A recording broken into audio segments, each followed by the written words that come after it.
And we are live. It's the Shining Wizards Wrestling Podcast, episode 552. Kevin, how are you this fine Monday evening? Oh, baby. Oh, baby. Bobby, baby. I couldn't be better, Bobby, baby. I love it. I love it. If you watched last week, we ended without Tony, and it looks like we're starting without Tony tonight. But he should be joining us a little later in the show. We got Davienne. Yeah, I must have listened to an introduction of her match a dozen times today, and I'm probably going to butcher her name, Davienne. Okay, so it is Davienne. Davienne, yes. Yes, very imposing, tough woman, that Davienne. Well, she took out. We were supposed to have John Alba tonight, and then That's right. I tweeted out yesterday morning that he was going to join us, and then he was quick to tell me he's on the shelf because he's a pussy. And this. Wow. What? Look, man. This Davienne beat the piss out of him. There's videos all over Twitter, all over Limitless Wrestling. I mean, look, he's been beaten so bad that he can't join the Shining Wizards tonight, and I think that All right, so that doesn't necessarily make him what you said. It just speaks to the level of intensity that our guest tonight has and contains. Look, it ain't hard to put on the goddamn camera and come on the show and talk. All right, not if you can't move your thumbs. What do you need? I don't need my thumbs for nothing. Yeah, you do. Why do you think God gave us thumbs? Opposable ones at that. To do everything. I'm just saying. All right, the prestigious, they're out, they're done. So maybe he's a little butthurt about that. I don't know. But I said, you know what? If just John Alba is not going to join the Shining Wizards tonight, I'm going to get the person that put him out of commission. So I reached out to Davienne yesterday, and she was so kind to join us. So she's joining us in about 7 minutes. Tony's joining us in about mystery minutes. Who knows when Tony's going to join us? Okay. But we're rocking the StreamYard. Oh shit! You know what I forgot to do, Kevin? What's that? I forgot to hit the rant. Oh no, it's okay. No one listens on the rant anyway. I know, but it's out there. Let me just where's the button to make it go live on the Ladio cast? Well, this is what we call the soft open. All right, there we go. That's live now. All right, now we're live on the rant, and hopefully you're listening to this on the rant or podcast form or wherever you get your Shining Wizards Wrestling podcast. But we have this great new StreamYard. So right now, Kevin, check this shit out. We're on Facebook, we're on YouTube, we're on Twitch, and we're on Twitter Machine. Oh, the 4 basic food groups. And we're on the rant. But why wouldn't you want to look at our I mean, my ugly mug? I think I get worse every week. I really should have trimmed my beard. I did actually. I shaped it up a little bit. Did you? You look good. See, I feel like I look like a wreck. No, dude, I've had a rough weekend, so I probably look like crap too. Oh no.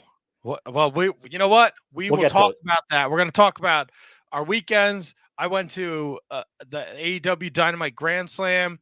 There was a pay-per-view last night. And if you are a fan of the Shining Wizards and you know about our pick segment, then you clearly know where this is going. And I watched MLW today. MLW's back, Kevin. Finally, I've been asking for fucking weeks now. Must be so happy. You know what? I was actually happy to be able to watch wrestling. I watched MLW. I watched Ring of Honor. I rewatched Kenny Omega, Bryan Danielson. What do you got there? Is that a Shane Helms t-shirt? I should have done that. Oh, yeah. So I'm super excited. There's so much wrestling to talk Kenny about. Should you? You should. All right, we're going to cover all that and next. Didn't get to it. What happened? You okay over there, Kev? Didn't say anything. Okay. All right. We're going to go. We're going. And when we come back, we're going to talk to our guest, Davienne, and we're going to talk Shining Wizards Wrestling and all that fun stuff. Hold on. I got to cue all this nonsense up now. All right. Ready, Kevin? We're going to be back after this. That's right. The following is a presentation of the Shining Wizards Network, broadcasting live on rantiumradio.com and available on all podcast platforms and at shiningwizards.com. Follow us on social media at Wizards Podcast. Check out our merchandise at merch.shiningwizards.com. Do your Amazon shopping at amazon.shiningwizards.com. and become a Patreon supporter at patreon.com/wizardspodcast. As always, we thank you for your continued support. And now, enjoy the show.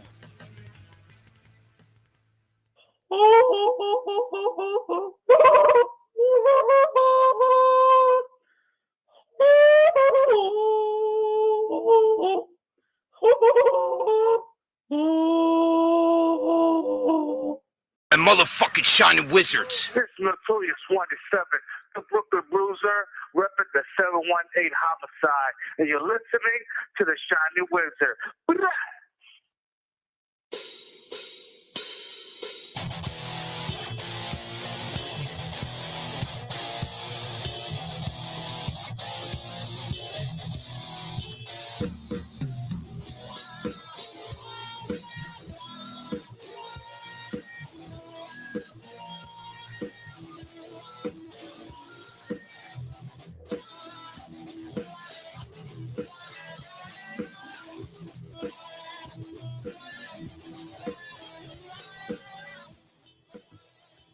It is Monday night, and you know what that means. It's the Shining Wizards Wrestling Podcast, where, of course, it is wrestling talk.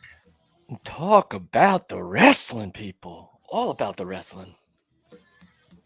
So, Kev, in the cold open, you said it's been a week. Do you care? You care to share with us? You care to let us know what's got you down and how relieved you are to be sitting in front of this beautiful camera talking about some wrestling? Wait, what did I say? It's been a week. What did I say? It's been a weekend for you. You said. Oh yeah, I just had a charity event yesterday, and it got really out of hand. So I was very, very tired this morning, and still am feeling the effects of it. What was the charity? It was my buddy Sean, who had passed away about maybe 5 years ago. And every year we do a charity softball tournament for him. But this year we couldn't get the field, so they did it to it's usually 10 or 12 teams, but they did it now to just 4 teams in the morning, and then we went to Oak Barrel, a great bar in West Orange, at noon, and stayed there till the wee hours. Oh, so, nice! Yeah, it was great. They raffled off some great custom cornhole boards, a lot of money put away for his kids and his wife. So it was a good time. Good time. Good time for a good cause. A lot of beers flowing, a lot of shots flowing. Oofa. Oh, yeah. I like that. I like the charity, though. That's good stuff. Yeah. So, yeah. And then I stayed in Saturday night just to prepare for Sunday. And 25-year-old Kevin would have never done that. 25-year-old Kevin would have gone out Saturday night and still got out Sunday. But not so much anymore. 38-year-old Kevin is a completely different species. As I suck down a White Claw. Yeah, it's hair of the dog, my friend. You can't burn the candle on both ends, though. You got to be careful. No, I'm all right. I'll be good. That's what I like to hear. That's right. What about you? I worked. I fucking was off Wednesday for AEW Dynamite, and then I had to work Thursday afternoon and Thursday night in the rain, and it's just once I get a day off, I can never catch up. So it's been hella week, but we're here. It's Monday night, and our guest, as she's arrived, I'm going to add her to the stream, and I'm instantly going to butcher her name. So let's just get this out of the way now. Then she can hang up on us and go about her daily day. But we got Davienne. Did I say that right? You're so close. Damn it! So close. It's Davienne. Davienne. Yes, right. But you were probably one of the closest that anybody's been able to guess. If you had to guess how many times I listened to one of your ring entrances today just to make sure I got it right, how many times do you think I listened? 25. Pretty close, actually. the match against the Sea Stars, Demi, has an extra 20 views on it today because I watched that intro 20 times. Because the English language is a son of a bitch with me. So I had to make sure I got that right. But this is amazing. You are the chaotic heavyweight champion. You put our guest tonight out to pasture, John Alba. He's got, excuse my language, he's a pussy, and he couldn't join us tonight. Period. And you smashed him up. I saw all the damage you guys did to him at Limitless Wrestling. The prestigious is no more. or at least John Alba's no more in Limitless Wrestling. See, there we go. There we go. That English, son of a bitch. But how are you? I am very, very tired. But we are living. I'm gonna put a smile on my face and keep on going. But I'm very happy that John Alba is removed from my life. So let me ask you this. You mentioned Matt butchered your name, kind of. So how many shows have you done where like the ring announcer would like go up to you and be like, "All right, I need to know how to pronounce this," and then still get it wrong? So many, so many. And like for a while, I'd be like on my heel, so I'll just yell at them, and it's fine. But then it just kind of gets annoying a little bit, because it's like I try every single way to like make it easy to pronounce. And like, so Davienne is my real name. Like, it's not just a wrestling thing that I came up with. It's my real name. So this is like legitimate every day of my life that people don't get it right. So especially when it's being announced to a crowd, I'm like, can you just get it right? Like I'm like day, the letter V and the letter N. Yeah. And then like write it down and then like get nervous in the ring and like say it wrong still. And you have to you have to like spell it out for them and like spell it out phonetically for them, because like I do stand-up comedy, and it's always my last name is right there, Garifo, but it always gets butchered. Like Garifo, and I tell them I write it down phonetically for them, Gareefo, and it's the worst thing in the world, because that's like your profession. That's what you do. Yeah, and it's so hard too, because I'm announced from Worcester, Massachusetts, and it's like Worcester, Worcester, and I'm like, oh gosh, I have the worst intro. At least you don't have the terrible Massachusetts accent. It does come out sometimes, like certain words, but I try really hard. Like if I talk really fast, like that, if I talk really fast, it will slip out. But I'm from central Massachusetts, so it's very much like more rural, and we don't have a lot of accents here. But I do sometimes get a little tone, but I try not to. Yeah, I was actually just up in Saugus, Massachusetts, right outside. Right outside Boston, and we're from Jersey, like, so we're like New Jersey, New York accents. We get that, and I went up there, and I was like, oh my god, this accent is real, and it is terrifying. Yeah, Paxicon having yard. Yeah, like all like the waiters and the waitresses and the bartenders and the hostess and the hotel. Like I don't know what you're saying. No offense. No offense, none taken. I'm not offended. Apparently we have a terrible Jersey accent, but we don't know it because we're Jersey people. I don't think Jersey people have accents, but okay. Look, I interviewed Matt Cross once, and when we were done with the interview, he was like, "You're from Jersey." And I was like, "How the fuck did you know that?" He's like, "Oh, you have an accent." I'm like, "I don't have an accent, dude." He's like, "No, you do. I heard it." I was like, "All right, I guess." It's like when people say I have an accent, I'm like, I don't have an accent. And it's like I get that a lot of times with people from New Jersey, and I'm like, I don't have an accent. But I also don't really fit. Like, I think there are like some words that I'm like, okay, it sounds a little New Jersey, because I'm around a lot of people from New Jersey, but I don't really notice like a distinct Jersey accent. It's so weird, because there's such a negative connotation on the word accent. That's like how you're brought up. There's nothing. It's just the way you talk. It's just the way. There's nothing you can do about it. So when everyone puts that like modifier in front of it, like, oh, you have a New Jersey accent or you have a Boston accent, it's immediately perceived as something negative. Where at the end of the day, that's just how you talk. That's just the way it is. Like, you're conditioned. Yeah, so weird. Like, it's what it is, man. So you mentioned you're tired. You had a busy weekend. You were in Limitless. I know you were down in Jersey yesterday.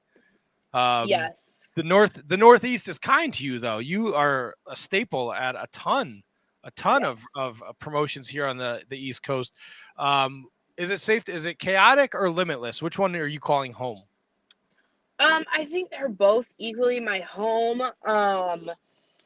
Chaotic, I would say a little bit more, just because that's where I trained, and where I still train. But Limitless, really, like, I wanted to be a part of Limitless Wrestling for a very, very long time. And I had, had a couple shows here and there their first few years, and would just go like sit in the crowd and like want to be on those shows and want to be good enough.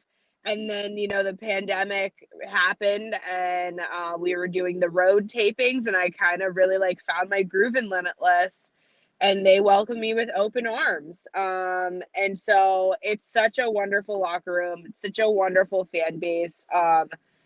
Between Chaotic and Limitless, I'm spoiled. I love them so much. They both feel like home.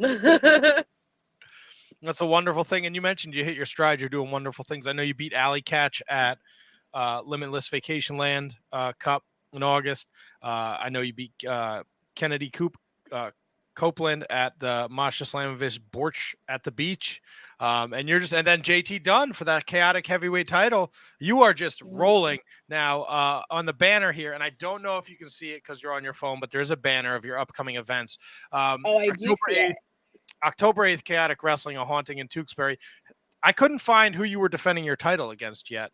Has that been announced? It is round 2 with Anthony Green, who just won the Limitless title from Daniel Garcia. He sure did. Are we going title for title here?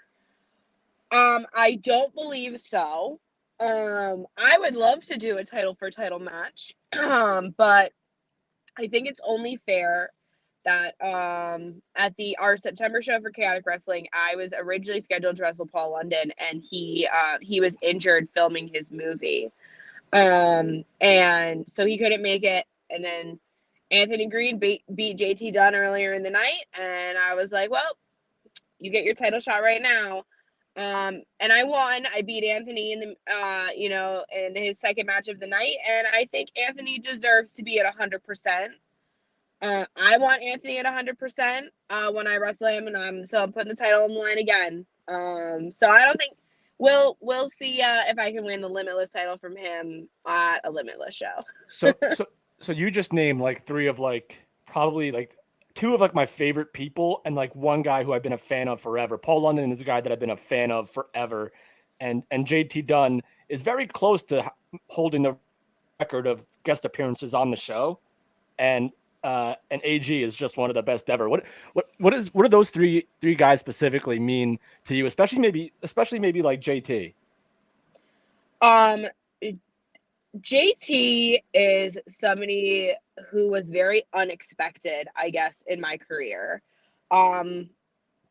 We have been wrestling around the same amount of time. Like, he started and then took a break to do other, like, play football and stuff, and then like he really hit his stride around the time that I first started training. Right. JT saw something in me that I didn't, and he really like took me under his wing, that I'm super grateful for. And we started tagging together, and it was probably like some of the favorite moments of my career. And then when our story turned into him turning on me, we just had this insane chemistry, and these crazy matches that like I love so much. I learned so much from him. He's done so much for me in the past 2-3 years, that storyline wise I hate his guts, but I'm so grateful for him because and Anthony, because those two never gave up on me, even when I had given up on me. I've been pretty vocal recently around, June of last year, I had decided to quit wrestling. And Anthony and JT were both very, very supportive. But Anthony just kind of kept dragging me to training. And I was like, I don't wrestle anymore. Like, why am I going to training? And he was like, no, like, you need to go. And then I just, fell in love with wrestling again. I got out of my funk, and those two really, like, they never gave up on me. They saw something in me that I didn't. And now that I kind of realize it, I'm putting out the best work that I have in 8 years, and other people are starting to, I guess, catch on, because I believe in myself now. Rightfully so. I mean, you've been killing it. And I forgot to mention AEW Dark 2 at the beginning of the year. You were there. Oh, look, and then there's that message from Kate. A little bit of backstory for people who aren't familiar with the story from this weekend, Limitless Wrestling. It was your team of Becca and the Sea Stars against the Prestigious. And if you won, John Alba's out till the end of 2021. If his team won, the Prestigious, you had to join, and you had some very choice words on Fightful. You couldn't wait to punch him in the face. And the video's out there now. I mean, we all know the result because John is not here. He can't defend himself. And to be honest, after watching the video, it looked like he couldn't defend himself to begin with. He's out through 2021. Now, is the plan for you to get rid of the rest of Prestigious, or are you just good with them without John? I'm good with them. They ended up with scrunchies in their hair. They looked adorable. I was like, oh, you guys should just stay like this. John's gone, thank goodness. Hopefully we can extend that ban into 2022. But I'll have to talk to Limitless about that. I have bigger fish to fry than Prestigious. I want the Limitless Wrestling World Championship. I've made that very clear. John kind of steered me off track, but now we're getting back on that track. I turn my mic on. 10 years in November. I forgot to turn my mic back on. So are you essentially throwing the challenge down for Daniel Garcia here? Or excuse me. Well, I mean, oh my God. Sorry. Yeah. I mean, I've been, saying Dan Garcia for a while, and I'm like, yeah, I want to wrestle Dan Garcia. I still would like to wrestle Dan Garcia. He doesn't have a title, but I would like to wrestle him. But yeah, AG better watch out. When did so obviously it's 2021, but some people still are not comfortable with the intergender wrestling. When did you decide, like, fuck this noise? I'm a wrestler. I'm wrestling whomever, whenever. So it was kind of difficult for me because, like, when I first started training, I only wrestled guys. For 6 years, I was the only female student at the New England Pro Wrestling Academy. So if I couldn't wrestle guys at training, like, I wouldn't have been trained. So it was always something I was just very comfortable with, and I would have intergender matches sporadically, and I didn't even bat an eyelash at it. I was like, yeah, whatever. Like, I'm just wrestling a guy that I know, that I train with. So it wasn't anything like I was weirded out about, I guess. And then I guess people just really started to enjoy me being in intergender matches. I think I'm trying to think of, like, one of the first ones that, like, kind of got some steam. But yeah, it kind of started at Chaotic. They did a show WrestleMania weekend in Rahway, New Jersey, and JT Dunn couldn't make it. So they rearranged the card, and I happened to just be there trying to get a ride home to Massachusetts. And they're like, hey, you want to wrestle AG? I was like, sure. So then, it always comes back to Anthony. He's such a staple in my career. But yeah, that's kind of like what started, intergender coming to Chaotic Wrestling. And then there are really talented men in New England, and I mean, all over the world, all over the country. So, like, I'm a really good wrestler too. So why shouldn't I be able to wrestle them? That's my take on it. Absolutely. And trained by Brian Fury, who is notorious in Massachusetts as being one of the best trainers in wrestling. I found something interesting when I was doing some research on you. Your first match was at the Manhattan Center during WrestleMania weekend for Ring of Honor. How unbelievably nerve-wracking was that for you? It was horrifying. It was absolutely horrifying. I was 18 years old. And I was very, very, very, very, very shy. And I'm in a locker room with Rhino and Matt Hardy and Davey Richards. Meanwhile, my nickname is Davey, and they're like, Davey, Davey, Davey. And I'm like, they're not talking about me. They're definitely not talking about me because they have no idea who the hell I am.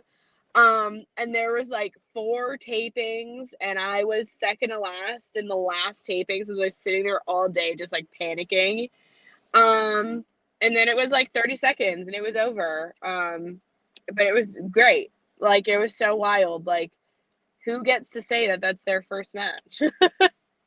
I thought that was that's a crazy introduction into the professional wrestling world, especially during such a huge weekend here in the New York, New Jersey area. Excuse me. I saw you worked Stan Styles' creamiest birthday. Is he not one of the most exciting characters on the independent wrestling scene? He's wild. He is so wild. He is.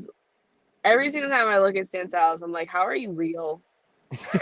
Like, how are you a real person? He's like a cartoon. Literally. Literally. And I mean, like, that with all due respect, because I like Styles. Absolutely. I saw him yesterday, and I was like, every single time I look at him, I'm like, what an interesting individual. It's the professional wrestling. For someone who eats as much whipped cream as he does, he should look like me. It's fucking disgusting. He came up to our studio a couple of years ago when he first started doing the Stan Styles intergender bashes, and he brought like 4 cans of whipped cream, and he's just like sucking down whipped cream. I'm like, dude, what are you doing? You look like a monster. I don't know how he doesn't get sick. Like, that would make me sick. But teach their own, right? Teach their own. So for those of you watching on Facebook and Twitter and Twitch and YouTube, you're in what parking lot are you in? Because you are in your car. I just got to know. I am in the Big Y parking lot. What's a Big Y? Oh my God, you guys don't have Big Ys? No, It's a grocery store. We have ShopRite, we have Stop and Shop, we have Wegmans. Oh. Yeah, I'm in the Big Y. It's a grocery store. Parking lot, because I just went and got my eyelashes done. At the supermarket? And then, oh yeah, you see these bad boys? Ooh. Wait. You got your eyelashes done at the supermarket? No, it's next door, and I needed dinner. But I didn't have time to go home before I would be late for you guys. So I was like, I'll just chill in the parking lot. I just had to check because I want to know. The Big Y, they serve a lot of masters there, I guess. Getting your eyelashes done at the supermarket, that'd be incredible. Yeah, no, it would be great if I could get my eyelashes done at the supermarket, but no, they're just right next door. I think I draw the line at pedicures though. I don't think I need pedicures going on in the supermarket. You know, it's gross. Yeah, exactly. Pedicures at the supermarket are gross, or pedicures are gross? No, at the super. I have nothing against. I mean, I hate feet, but I have nothing against pedicures. That's what you want to do. Knock yourself out. Okay, let me ask you this question though, because there's a Walmart by me that has the little nail place as soon as you walk inside, right next to the Subway. So they're definitely doing pedicures in there. I can't speak to this. It's like a super Walmart. It's the best. Look, I will. They do that at my Walmart too. They do the nails at Walmart. What does the Y stand for in the Big Y? I would love to answer that question for you, but I don't know. What more annoying questions from Matt? What did you decide to get for dinner? I got chicken noodle soup and Italian wedding soup, because both myself and my roommate have colds. Uh-oh. We're COVID negative. We're COVID negative. We already got tested. But I slept for all of about 2 hours the past 2 weekends. So it has finally hit us that we're past the point of exhaustion. And we got colds. So So it's soup for dinner. I had soup for dinner last night. Soup for dinner. I like soup. Soup season. So one is for you and one is for your roommate? Yes. Which soup is yours? Can we guess? Yeah, go for it. Italian wedding soup. Yeah.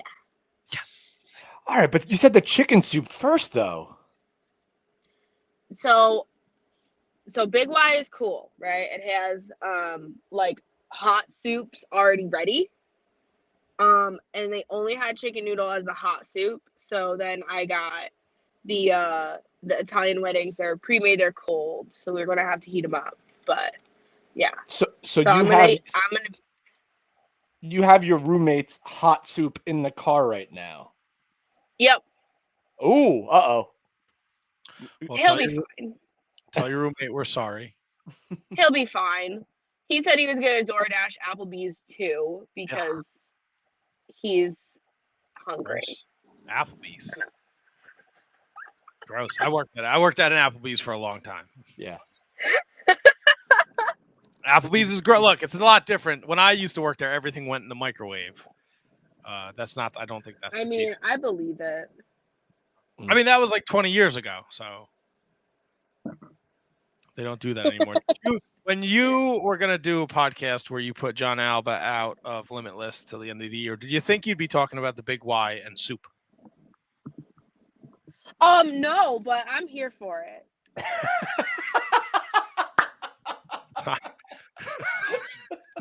Well, we appreciate. Well, look, I talk about wrestling all the time, you guys. Somebody wants to know what I mean for dinner? Sure, I'll tell you. You watching? All right, you watching anything interesting on the TV box? I just started watching Heels, which I very much enjoy. All right. The wrestling show. I'm a very and then all of like my shows have now started to come back. So I really like the Chicago trilogies, like Chicago Fire, PD, and Med. I like mainstream like dramas and stuff. I caught up on SVU and Organized Crime. Yesterday. Nice. So I'm into those. Yeah. And then I just started watching Breaking Bad. See, I got through season 2 of Breaking Bad and I quit. I was like, I don't like this. Oh wow. What didn't you like? Okay, I'm the worst. I'm the worst TV watcher. I put it on and I do 10,000 other things. So I listen to it in the background. But I don't actually pay attention. So then I'm 10 episodes deep and I'm like, what happened? Yeah. And so I can't watch complicated TV. I have to watch stupid TV where I don't actually have to pay attention to it. Fair enough. I'm watching a documentary now about a leggings pyramid scheme. I don't know what Lou LaRoe is, but it's apparently a very. I have heard of that. So my wife made me watch this documentary. It's fascinating how dumb people are, white people, with their goddamn fucking stretchy pants. It's unbelievable. Might want to keep that to yourself. No, these people were giving this company $9,000, and you get this startup set of leggings, and you're responsible for selling it. And if you didn't sell it, then you didn't make no money. It's crazy. It's a crazy good documentary. Yeah, but you got a whole lot of leggings. Yeah, but then they got too big for their own britches. They started leaving the leggings out in the sun and in the rain, and then they were just sending people stinky, moldy, disgusting leggings. And then these poor people, they paid for it. They ate it. They had to sell it, or they had to keep the stinky. One lady said, I told them I got stinky leggings. And they said, put it in the freezer. That'll get rid of it. So instead of leggings, they got schmageggings. Oh, God. Oof. Woof. Yikes. That. That's what you get here on the Shining Wizard. I love that. Someone has to. How did you become not America's sweetheart? There is a Elle King song called America's Sweetheart. And the lyrics just kind of really related to me. And it's the chorus is I'm not America's sweetheart. So I was like, I like that. And I ran it by my trainer and he was like, yeah, that's cool. And so I stole it. I like it. I like Not America's Sweetheart. What's your favorite venue in the Northeast to wrestle at? Ooh, I don't know. That's a great question. People always ask me this, like, what venues do you like to wrestle at? I'm like, oh, I don't know. I don't even like. It's like becomes a blur. I feel like Electric Haze was really cool, where Beyond used to run. And it was 15 minutes from my house, so that was awesome. There you go. Have you ever had a grilled cheese from the Drew Cordero food truck? No. Oh my God! I see. I figured Massachusetts Beyond. It's worth asking. Yeah. No, I've never gone to the food truck. I can't eat before I wrestle. It's just a thing. Is it like you'll throw up thing or you poop your pants thing? Yeah, it's just like a nervousness thing. Okay. I'll throw up if I eat. Really? So yeah, I've never. And then the trucks usually close down by the show's over, and I want to get paid and go home and go to bed. So I've never went to the truck. God dang.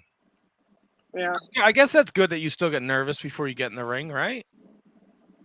Oh yeah, I freak out. What do you mean, like freak out? Like I get real panicky, and then I go out and it's gone, and it's like, oh, okay. As soon as you go through the curtain. Yeah, pretty much. Other times I'll be like really strangely calm, and it's just kind of like then the light switch. Like people are like, how do you just like chill? I'm like, I don't know, just chilling. And then the light switch goes on when you go through the curtain, and it's just like there. But it'll always be like something stupid, like a run-in. I don't have a whole match to think about, and I freak. Like my heart is like racing, and I'm gonna ruin the one spot. Yeah, it's very interesting. Been there. Very interesting. What does the future now? We know you're the Chaotic Wrestling champion. We know Anthony Green and you have a date, October 8th, the second round at Chaotic Wrestling's Haunting in Tewksbury. Did I say that right? Tewksbury? Yes. And then October 15th, Limitless Wrestling, Dancing on Thin Ice. Do we know what we're doing there yet? I couldn't find any upcoming matches, just events, and I don't want to. Maybe we let the cat out of the bag. No, I don't know who I'm wrestling at Limitless yet, which is annoying because I want to know. Doesn't seem like too much to ask, right? No, I'm like, tell me. Actually, they might not even know. But yeah, I don't know what I'll be doing up in Herman. Hopefully it gets announced before the 15th, and I can know and everybody can know. I would hope so. And then October 22nd, Pro Wrestling Grind, you're wrestling Becca. And that seems to be, that's a nice little feud. It seems like you guys are friends. Frenemies? Is that a thing? Frenemies? No. She is my bestie that I absolutely adore.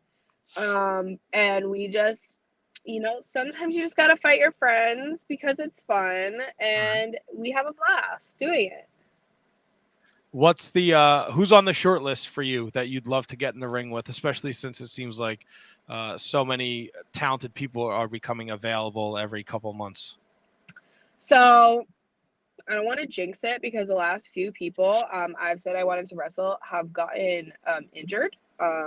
So I'm like, oh, I should just stop asking for people to wrestle. But Paul London was a big one. Sami Callihan was a big one. I would love to wrestle Dan Garcia. That has always been on my list. Oh my God, why am I blanking? I literally just had his name on the tip of my tongue. Wow, I am stupid. JD Drake, another one. He would kick my ass. He's, oh my gosh. But that would be a challenge. I don't know if Eddie Edwards would ever do an intergender match, but that's also a dream match of mine. Nice. Real quick, Kate in the group asks, because I know you're on your phone, so you might not be able to see this completely. I have an important question. Did John Alba make a crunch sound when she beat his ass? John's whole body, like, just made a lot of noises that a human shouldn't make. If you could see in the video when I Davienne his life, I'm actually maniacally laughing after I see it. Like, it's horrifying. I was cackling like a hyena in the ring because it was just so funny. He flew. Nice. He's not a very big man. What did you? I mean, no. Well, he's not. I met him a couple weeks ago, and I told him he looked like Zach Braff. I had also had like 6 double Jack and Cokes in like an hour and a half, so I was not in a good space. Maybe that's why he canceled. No, because I like apologized later that night. I was like, "Hey, like I'm usually not 6 double Jack and Cokes in 90 minutes, but it was a celebration, bitches." That's right. Canceled because he got his hands. Yeah. He can't pick up his goddamn phone and do the show. So I think, you know what? With all due respect to John Alba, I think we upgraded. We got Champion on the show. I feel like I'm a way better guest than John, but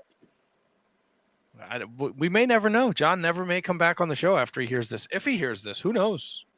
And I'm okay. You know what? I'm okay with that because I think sad day, huh? No, not at all. I like you more.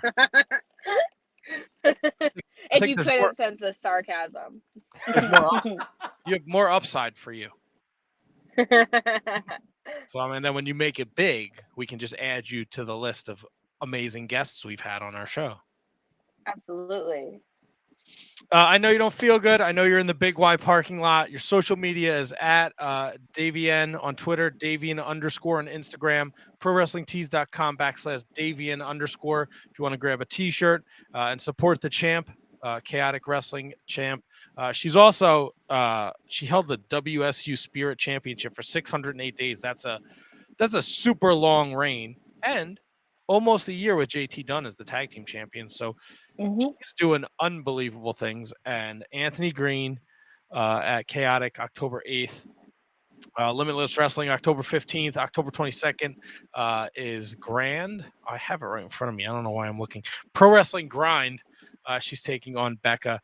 Davienne, I know you don't feel good, and we want to get you home. We want to get you your wedding soup, get you in your pajamas so you can watch, I don't know, some Chicago, something. And you can rest up. That's the life of a champion. You got to be ready to defend that title at any time. Anything you want to leave the fans with before we let you go? I just want to thank anybody tuning in. Love me or hate me. Thank you guys. I'm, just a girl who wanted to be a wrestler since they were 11. So thanks for coming along for the ride. Well, thank you for letting us be a part of this ride. And we look forward to more excellent matches, championship titles, and hopefully you can come back and join us. Maybe we can get you to do a run-in if John Alba ever does the show. Yeah, if John's ever not scared enough, I would love to.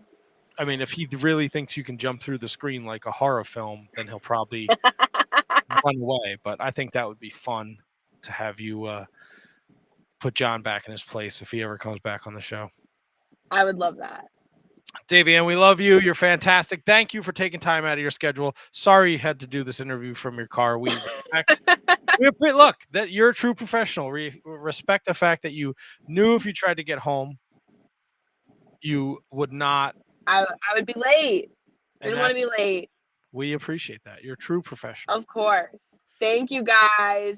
Thank you so much. Enjoy the rest of your night. Feel better. We will talk soon. Thank you. Bye, guys. Thank you. The champion, Davienne of Chaotic Wrestling. Check him out October 8th, A Haunting in Tewksbury. October 15th, Limitless Wrestling, Dancing on Thin Ice. October 22nd, Pro Wrestling Grind versus Becca. Fun chat. Yeah. I love when I ask uncomfortable questions, and your reaction is fantastic. Like I asked her if it makes her sick or makes her poop her pants. Yeah, that one was. I would have left that one alone. To be honest with you. Well, everyone gets their nerves different. Some people poop their pants. I know you. I know how you operate. Motherfucker. What's wrong, Kevin? Wi-Fi, as always. Fucking terrible. I'm sorry. It's all right. I'm sorry. It's okay. We got to get you to. We got to get you one of them Ethernet cables so you can plug directly into your router. I looked into the router. That's the problem. The router's so far away. So far away. So I looked into those MIFI things you were talking about. But the old MIFI. Yeah, but they're not cheap. So we'll have to see. Not cheapski at all. Kevin, we got a full show. That's all right. right. Where do you want to go? What do you want to start with, big guy? Do you want to go chronologically, or do you want to start with the top? What would you say is the lead of the week? Jesus Christ. What's the lead of the week? Because chronologically doesn't always work out. I feel like we got to go with the most important hit. Can I tell you what I think the most important hit is? Yes. And it might not be for everyone else, but to me, it was Homicide showing up at AEW Rampage. Really? You thought that was the biggest news of the week? I don't know if it's the biggest news, but it left the biggest imprint on me. Like what happened? Like is Homicide is this another Forbidden Door thing? Does he not have a contract with Ring of Honor? Is he AEW signed? Was this a one-time deal? Like, what's the deal with that?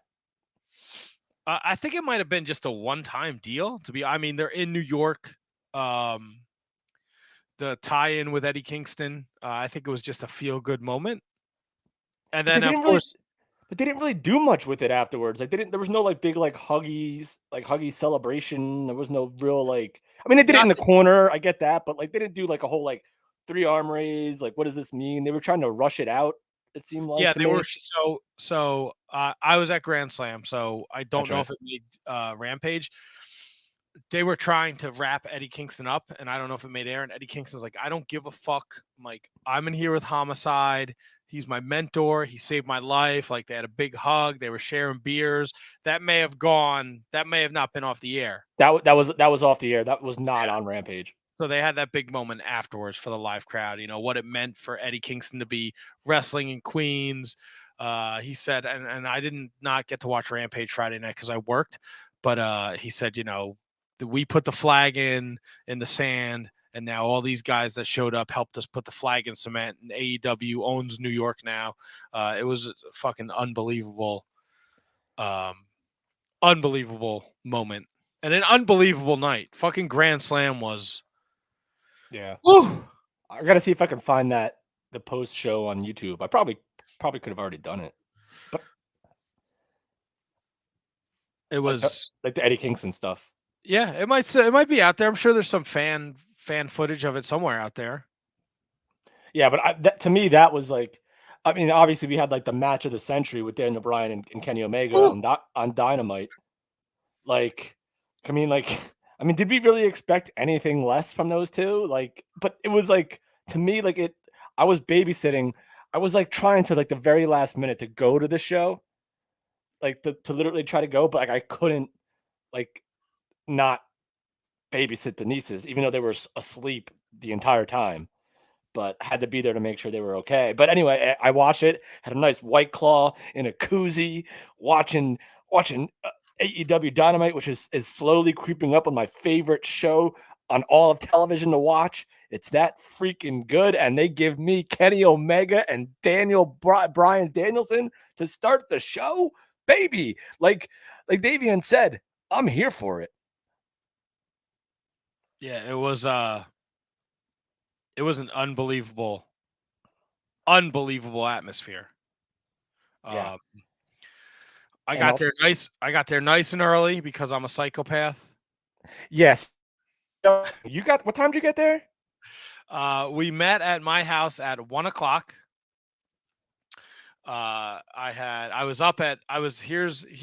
Because you're my friend. So for those of you out there who aren't familiar with me, maybe you're tuning in for the first time because you wanted to hear Davienne. I was up at 6:00 in the morning Sunday, fucking wired to the gills. I made a wrestling tailgating playlist where all the songs had some kind of tie-in into professional wrestling. Need some examples. Well, obviously we had, a lot of ECW songs, of Real American by the Hulkster, Ted DiBiase, The Game by Motorhead, obviously Cult of Personality, Ruby Soho, Gorillas of Destiny theme song. Grab Them Cakes. Another one, Bites the Dust. It was like wrestling. Oh, you know what? I have it right here, actually. So wait, so you had like a whole setup where you had speakers. Yeah, I brought the speakers. I brought the chairs. I loaded the car. We got the cooler. I got the subs. We had the drinks. So what did you use for electricity? I had the portable speakers. Oh, the portable speakers. Okay. Yeah, you charge them up and then you just put them out there. And so the songs are already programmed on it? No, I created a Spotify playlist. And then I just shuffled it. And so your phone plugs into the speakers? Speakers are Bluetooth. Ah, technology. Yeah. So we were fucking ready to go. Venue was amazing. There were a lot of issues though. All right. I did not have any issues. I didn't have, I don't mind. Look, wrestling fans don't like to walk. I get it. There was no close parking. Wait, the arena doesn't have a lot? Not that's close. It's a tennis arena. Right. And everybody essentially uses the train to get there. We parked in the first lot we could find. I wasn't driving around looking for a parking lot. So where did you tailgate? We tailgated. It was a lot across the street from Citi Field. We followed the signs for AEW Wrestling parking, and we parked there. They did charge you $50 for parking. Oh! Oh, God. No. I'm so... Oh, that's hideous. Yeah, I mean, it was New me, York. Yeah, it was me, Anthony, and the schlong. We went in my car. Danny showed up because he left from work, and then Kate took the train. And we all met up in the parking lot. But again, it wasn't like you go to Citi Field and you're like, we're at J5. It was like, we're kind of parked across the street from Citi Field, kind of in this lot, and we can see the stadium. So how far was the walk from where you parked to the stadium? I'd say it was about a 10-minute walk. Cross any major streets? No, because our lot was on the side that the building was on, so you just followed the sidewalk. Fair enough. Over to the building. It's a tennis arena. That's right. I don't watch tennis, so I don't know if there's ever been 20,000 people in there. Probably. It's where the U.S. Open is every year, so I'm pretty sure they sell out all the time. They were not ready. I've heard that the concessions were a mess, and I've heard that the merch stands were a mess, and I've heard that the actual ushers were not super prepared. I'd never go to an usher for my seats because I know where I'm going in terms of look, I've been to 100+ baseball games, so I can figure out where my fucking seats are. But look, I had a fucking foot-long sub in the parking lot. I'm at the point where I'm going to these things and I'm not looking to go in and spend fucking, I brought a 6-pack. I'm not looking to spend, fucking $15 on a beer and stuff. I get it. People do it, but bro, we walked in, the corridors were not big. It was literally a sea of people. At one point, after Dark was super short, and Dark is airing tonight. And I must say, it was fucking awesome to see Kayla Sparks wrestle Thunder Rosa. Yeah. Unbelievable. Just knowing her story, how she 6 months ago got back into wrestling, and here she is in fucking arguably the biggest show in New York City in a couple of years, and she's wrestling Thunder Rosa. I mean, it was such a feel-good moment. So after Dark was only 3 matches too, because we got CPA, VSA, and RS something. Yes, Ricky Shane Page, RS Page. Yeah. Against the Big Show, which was super entertaining. And then there was one more Dark match that had TJ Crawford in it. It was TJ Crawford, Kevin Tibbs, and I thought CPA was in that one too. Maybe not. That CPA was a security guard for the Eric James. Yeah, CPA was in the 3-on-1 against the Big Show where he got the fucking shit chopped out of him. And then him and TJ were security guards for the Moxley, Kingston, Archer, Suzuki thing at the end. Yeah, I saw that because that's when Moxley got chokeslammed on all of them. But so after dark, there was like a small, like 15 minutes before Dynamite. I'm like, I'm gonna go take a piss. I went out into the corridor, bro. Literally just a sea of people and nobody going anywhere. There were fucking lines everywhere. Poor Kate got up to she was like, I'm gonna go get something to drink. And I'm like, can you get me a water? And she was probably in line for 40 minutes. And finally she was like, I'm bailing because I don't want to miss the start of Dynamite. And we're like, absolutely, like come back to the seats. It's not a big deal. I've heard that. I forget where I heard it because obviously like you guys are like really the only people I know that went, and I know you didn't tell me it, but I forget where I heard that it was just not. Oh, you know what it was? It was on like Barton Hahn or something like that on the ESPN radio, and like one of their producers went or something like that, and they said that it was great. It was a great show, but they are just like you said, the venue was not prepared for something of this capacity. No, and you know what? It was the same thing in Newark too. Newark wasn't bad. The lines to get concessions were terrible if you wanted food. Now we were lucky enough. There was like a beer stand right at the top of our section. Yeah. We dipped in and grabbed a beer. But even when I was waiting in line to get a beer for you and Bacon, I fucking poured one of the beers for the guy to help move the line along. Oh, that's which I didn't have a problem with, but it's like they're so fucking understaffed. Well, I mean, I guess it's just the time that we live in. A lot of you hear about staffing issues all over the place in any line of employment. It's unbelievable. And then Kate, thankfully, her friend Cass waited in line for her and got us water. So after Cass? No, just Cass from bodyslam.net. That's right, Cass. He waited and he held Kate. He got the water for Kate and then he waited for Kate. So after the Daniel Bryan Kenny Omega match, he ran up there and grabbed the drinks. And then at one point after the Punk promo, I fucking ran to the bathroom to beat the rush. It was crazy. And then at one point later in the night during Rampage, Ant got up to go stretch his legs. Oh, and the seats were tight as shit. And Ant got up to go stretch his legs and maybe find like a Coke Zero or a water or something. And he went to like a couple different like concession stands that were literally out of everything. Yeah, 20,000 plus. Oh, it was crazy. And look, again, didn't bother me because I don't, I got my water eventually, but I didn't go. I'm not buying fucking chicken fingers. I'm not paying $15 for chicken fingers. Oh, why not? I heard they're great. The event itself was, dude, the atmosphere. I had when Daniel Bryan came out, bro. The energy was electric. I had tears in my eyes. So let me ask you this, because you guys were there live, and who got like, was it like the people? Because there's a lot of New York-based talent in AEW, a whole lot. So do you think like people gravitated with their reactions more towards the New York people or to the people that they are basically essentially supposed to cheer for? The Bryan Danielson, the CM Punks, the Adam. So Adam Cole to me is like the most.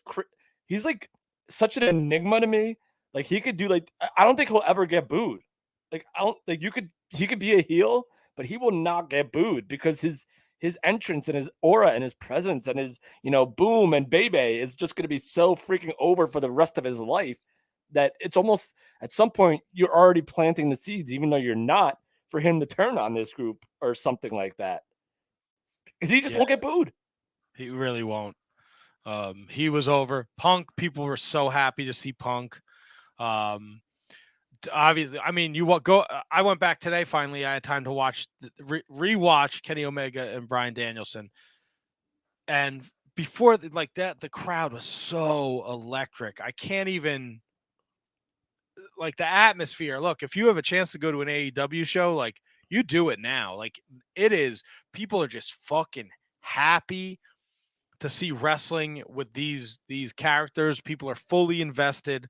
I mean, look, there was a fucking dump after you gave us Bryan Danielson and Kenny Omega 30-minute match right into a CM Punk promo.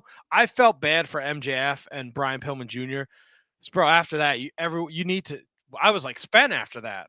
Like I needed a fucking let me up. I needed like a fucking match I didn't give a shit about.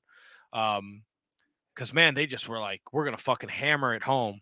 But well, man. I wonder. All right, so I have two schools of thought on this.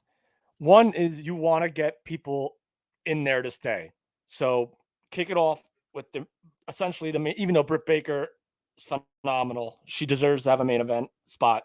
If I had to do things differently, or not like I did, but if despite how much, I think that Britt Baker main event should have gone on first because she's just as over as anyone in the company. And you could probably have hooked people to stick around longer with a Kenny Omega, Bryan Danielson main event. I mean, again, that's just like a nitpick type deal. But so you have Bryan Danielson, Kenny Omega. Boom, people are there. They're watching. CM Punk, they're not going anywhere. MJF, you would want to think is a hated enough character that people might stick around for his match with Brian Pillman, who just had the dark side stuff, and MJF is a New York guy, so maybe you keep that market still strong after that. But what did you? Here you go. Completely gonna deviate. Actually, let me get your thoughts on that first. Would you have switched Britt? And for the life of me, I can't remember who she fought in that main event. Ruby Soho. Oh God, yeah.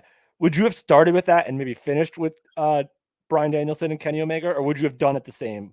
No, I would have done it the same. I think from I'm sure they want ratings. They want people to tune in. They went the fucking time limit draw, and I think that type of energy, that's like lightning in a bottle, man. You start like people were fucking tuned up for that match. Tuned up, like it was, and if I was gonna nitpick, the only problem that I thought was that when the time limit draw happened, people booed. All right, so I was watching at home. And Kate just made a great point. It opened the show because it was a time limit draw. So they knew that going in. If you ended the show on a time limit draw, even though you had Rampage coming up afterwards, like you knew like people would not be happy if they waited all this time and then got a time limit draw at the end. At least this way, in either situation, you're setting the stage for another match. It's just that I feel like people can deal with it better because they still have another 2 hours to go or an hour and a half to go, as opposed to ending the show and it just leaving you like, oh, now I don't even want to watch Rampage right now because they ended it with that bullshit. Yeah, and look, it's a catch-22, right? If Kenny Omega gets pinned, people think that's WWE type deal, right? Where your champion is losing. If Bryan Danielson loses, then it's like they're fucking burying Bryan Danielson. Yeah, it's like a catch-22, but the time limit draw, we talked about it as soon as it was over. And Kate, I want to say this was Kate's idea, bro. The next step in this, let's say trilogy, just give him that fucking hour on Rampage. Let him go an hour. Give him the whole hour. Whole hour. I like it. The whole hour, and then that can do whatever. You can go fucking, they can tie it too. There's no overtime. Don Callis doesn't want an overtime, and then that's your fucking pay-per-view main event at Full Gear. No time limit. There must be a winner. And Full Gear is November? Yes. I guess you got to, right? You got to go that quick. I think that this could be drawn out longer. Sure, it could, but there's so many different. Hi, Tony. How are you? Hey, fellas, what's going on? Not much. Thanks for joining. I was listening to the conversation. I was just looking for a great spot to jump in. This was the one match that I made sure I watched from AEW this week. Hey, Mott Spock, what's going on? I mean, what else can you do? It's a 30-minute time limit. I mean, were they really going to put one over the other? The one thing I do feel a little uneasy about, and I know it's going to rub people the wrong way because they've been waiting for this guy for like a millennia to get his big win over Kenny Omega. But I think honestly, the ship might have sailed on Adam Page on this whole thing. How do you bring in people like CM Punk and Daniel Bryan and Adam Cole and all these other people and then still have hope that Adam Page is going to be like the next big deal? I don't see it anymore. I just don't. Not that it's a bad thing, but I don't know how you put that back in the box and make it fresh again since everything's happened since that point. All right, so here's the thing. I agree with you 100% that it's going to really be tough to get Adam Page back as your face, unless, I mean, like CM Punk's working with, Team Taz. Daniel Bryan is in the main event picture now, so there is still space. Maybe Daniel Bryan takes a page out of CM Punk's book and starts working with different guys to work with. But Adam Page, and let's not forget the TNT title is not like a jobber title. Like that title's a real deal championship. So if Adam Page is there, I think that's just as influential as the world title. Of course, we all know that it's not necessarily like apples to apples, but I really do think that if that's where they want to put Adam Page, maybe he takes it off Miro, maybe he takes it off whoever has it at the time. I still think that's a great step, but I agree, unless Daniel Bryan and CM Punk say, hey, listen, we're here for the company, we're here to work, we're here to wrestle, but we don't necessarily need to be in that top spot. Let Adam Page, Kenny Omega do their thing, and let Daniel Bryan and CM Punk work with other people in, semi-mains. It's tough too because you had him lose to Christian already. I understand it was for the Impact Championship, which they really didn't make a big deal about in AEW. So it's not like you can't really, like, somebody hasn't cracked the Kenny Omega code yet. And I get it. Like, Adam Cole's there now, so he's got a little more heat behind him, a little more muscle, just another obstacle to get through. But yeah, I think everything with Adam Page might just have to simmer for a little while and just kind of like. This is another great point from Kate. Page versus, I would, if I'll settle for Page versus Adam Cole, that's a top story. That's a top program right there. Here's my thing with this whole, because I think Adam Page is the answer, and I think the reason why is people are invested in that story. And AEW fans, but we haven't seen that story in a while. Where's Page been? He left after he lost that match with the Dark Order to the Elite. He left obviously to go be a father, but that's right, that's the real deal. But still, the story has been. Sure. Well, the story is he lost and then he left the Dark Order and he said, like, I want to be left alone. And then half the Dark Order wanted to save him and the other half stopped him from getting beat down. Like, there's a story there and people are super invested in that. AEW fans, look, it's wrestling. If you're going to tell a story, we're going to be invested in it. The WWF did it during our fucking 80s and they told it beautifully with Hogan and Savage and Steamboat. The NWA did it great with Flair and Sting. Like, wrestling fans don't forget if they're invested in it. And I think that Adam Page character, people are invested in. So if what did I say something wrong? No, because I forgot about it. But I also have the memory of a freaking goldfish, so that doesn't. So I think if it plays out like they do an hour match on Rampage, and then it's the main event for Full Gear, and then Kenny Omega standing tall, and he said, "I've beaten everybody. I beat everybody from Impact." He got his win back from Christian. Christian won some garbage secondary title. At least that's the way AEW, painted it, because God forbid you promote the fucking Impact World Champion on your show. Justin Roberts did announce him as the Impact Champion on Rampage. Right, but with the whole thing with Kenny Omega, whatever, that's a whole nother rabbit hole we can go down. If he's standing tall at Full Gear and he says, I beat everybody and there's no one there, and fucking Adam Page comes out, the place is going to go fucking nuts. Yeah, Matt, I 100% agree, because we can kind of correlate it with the sports reference. Like someone coming back from like injured reserve is almost like making a great trade at the trade deadline, right? Like but you're not giving anything up. So Adam Page's return could be just as huge as a Daniel Bryan or Adam Cole debut, because he's that popular with the AEW faithful. So I agree 100% with Matt right there. When Adam Page does come back, and no matter what program he's put in, obviously it's going to be with the Elite. It's going to be it will blow off whatever roof the people are in that night. I 100% agree. And you could, I don't think CM Punk needs to be in a title picture. I think Daniel Bryan can move along to do whatever with whomever. There doesn't have to, those guys don't need titles. And then to Kate's point in the comments, like, you could put Adam Cole in there now. Like, there could be friction between Adam Cole and Kenny Omega. You couldn't beat him. Let me get a shot at him. When it comes to Adam Page, like, there's so many, as I like to say, layers to these stories. So I'm excited for it. What else happened at AEW Grand Slam? Oh, back to Omega Bryan Danielson. Best live wrestling match I've ever seen. Despite the finish, the fucking energy in that place was unbelievable. And I watched it. I don't know if you heard, Tony, but I watched it back before we did the show. I watched it again. Man, what a fucking match. Oh, I agree. I really enjoyed it top to bottom. I like the deliberately slow start to the match where they're just kind of letting the crowd feed off of everything. It's moments like that, like Bryan Danielson especially, because I mean, as good as Kenny Omega can be and as good as he is, sometimes he just needs somebody to slow him down. I think that's why a lot of times his Okada matches are held in such high regard, and this match against Bryan Danielson is held in high regard, just because he's got somebody in there. It's like, okay, you don't need to blow through everything.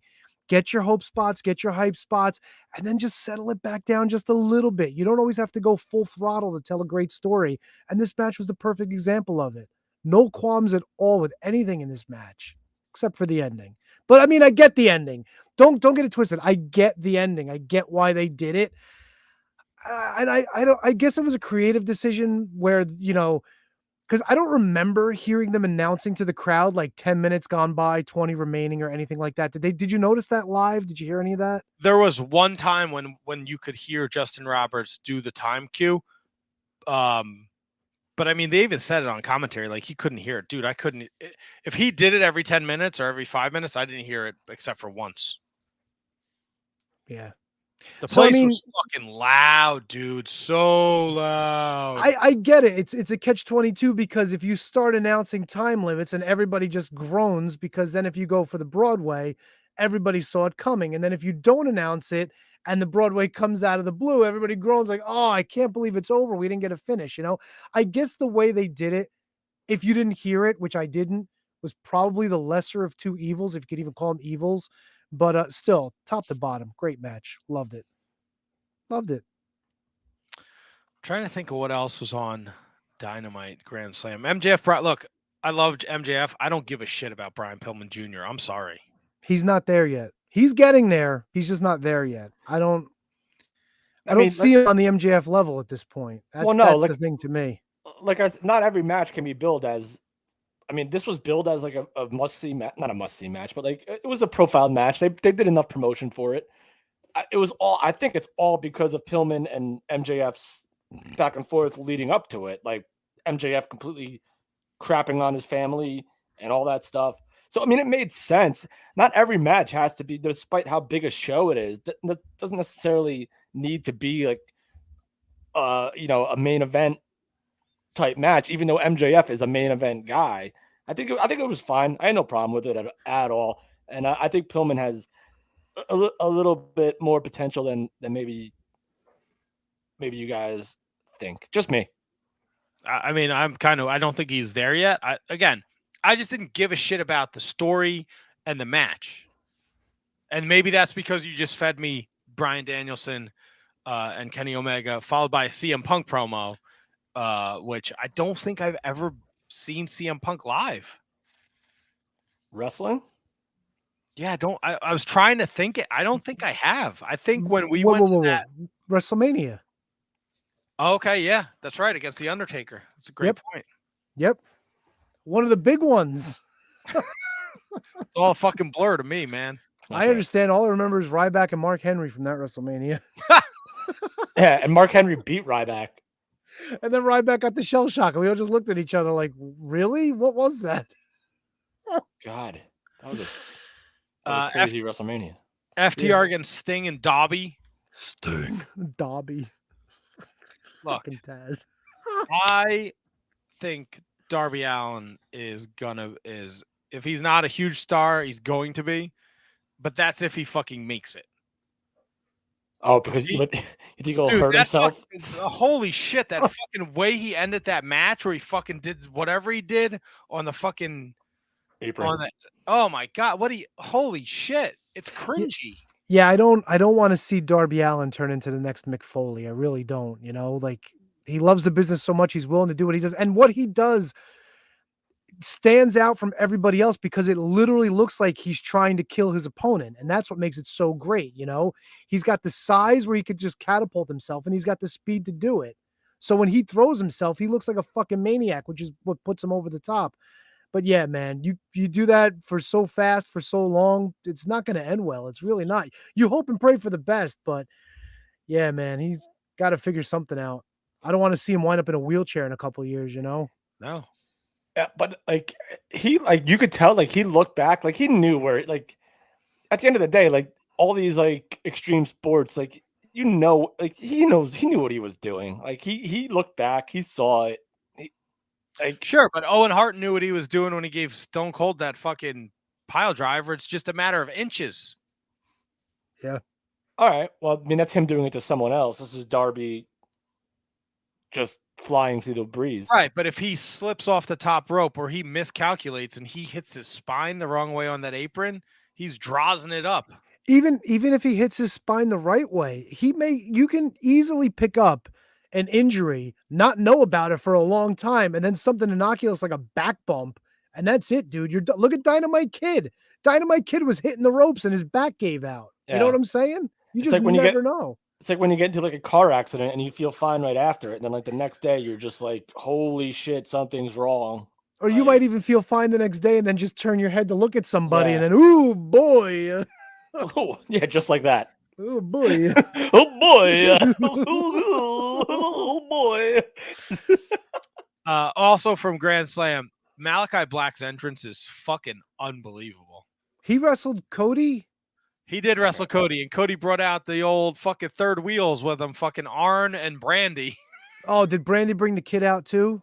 No, and I don't. Oh, they didn't do it. They didn't do a Ricky and Bonnie Steamboat thing with the baby. No, for some ungodly reason, that was a conversation we had tailgating. Like, you think Cody is vain enough to bring his baby? And I was like, what the fuck? Who would do that? Is it Steamboat did? Is it Cody's baby just like a month old? Steamboat's baby was at least pushing like 14 months. How great would it have been if Snitsky came out? Oh my god! Cody Rhodes' baby. Then we get mixed tag matches. It's Cody and Brandy versus Snitsky and a baby doll. Malachi Black. And the crowd clearly hates Cody Rhodes, and I don't know why. Neither do I. That took me by surprise. This was another conversation I heard. Do you think Cody Rhodes is just making people hate him on purpose? Like, you think he's just playing the violin because he knows like what he's doing is not what people are gonna like, so he's playing into it now? He said that he'll never be a heel again. Well, I mean, what he says and what his behavior is dictating are two different things. I mean, right. You know, it could just be lip service, like, hey, please like me, and then people want to hate him more, you know? Could be John Cena 2021, where he just, hey, I'm a good guy, you know, I'm not going to be a bad guy. And then it's like, fuck you, you're a bad guy. And you will probably, with all these influxes of the guys that are coming in, you probably do need another top heel other than the Elite or the Super Click, whatever the fuck they're called. Like you will need someone outside of that group other than Malachi Black is there, Lance Archer's there, but they're all doing other stuff. But so maybe. And Cody's kind of capped at this point too. He's still under the restriction where he can't challenge for the world title anymore, right? So it's like, and Cody Rhodes, like, I'll compare it to Tim Storm. Tim Storm cannot challenge for the NWA Championship again because the same thing, stipulations. But Tim Storm is not going after the championship anymore. You know, Tim Storm is like, for all intents and purposes, in the twilight of his career, he'll wrestle against other people once in a while, like if it fits, like he wrestled at the pay-per-view and whatnot. So that's all fine and good. It's like that returning hero wrestles another match and everybody cheers for him because he's a good guy. Cody Rhodes is like, he's still not in that phase of his career. Like, he's still got a lot of gas in the tank. He's definitely, if he was allowed to be, he would definitely be one of the top contenders. And I think it's like, well, how do you support a guy who, you know, may not be able to get to the top anymore, even though he can? You know what I'm saying? I don't know. I don't write wrestling shows. I don't know. My opinion means nothing. I had a comment from Kate up while you were talking, Tony. He also said he'd never use the Rhodes name, and CM Punk said he was never going to wrestle again. And Terry Funk's retired 72 times, so forever. Nothing is ever set in stone. But he didn't say he'd never do it because he didn't want to do it. He would say, or he said it because he doesn't think it would work, and because he spent his entire life. He spent a lot of his career being a heel, and that it just wouldn't make sense for him to go back to that. Him saying he never used the Rhodes name again is like it's not apples to apples, I don't think. And I get it. He said that he would never use the Rhodes name other than for outside stuff. But to me, it's not like that's more sentimental than not being a heel. Yeah, but did Roddy Piper ever admit that he was like the bad guy? He always thought he was right. Most great heels do. But he's not a heel. But he might be turning into a heel. He's embracing the hate.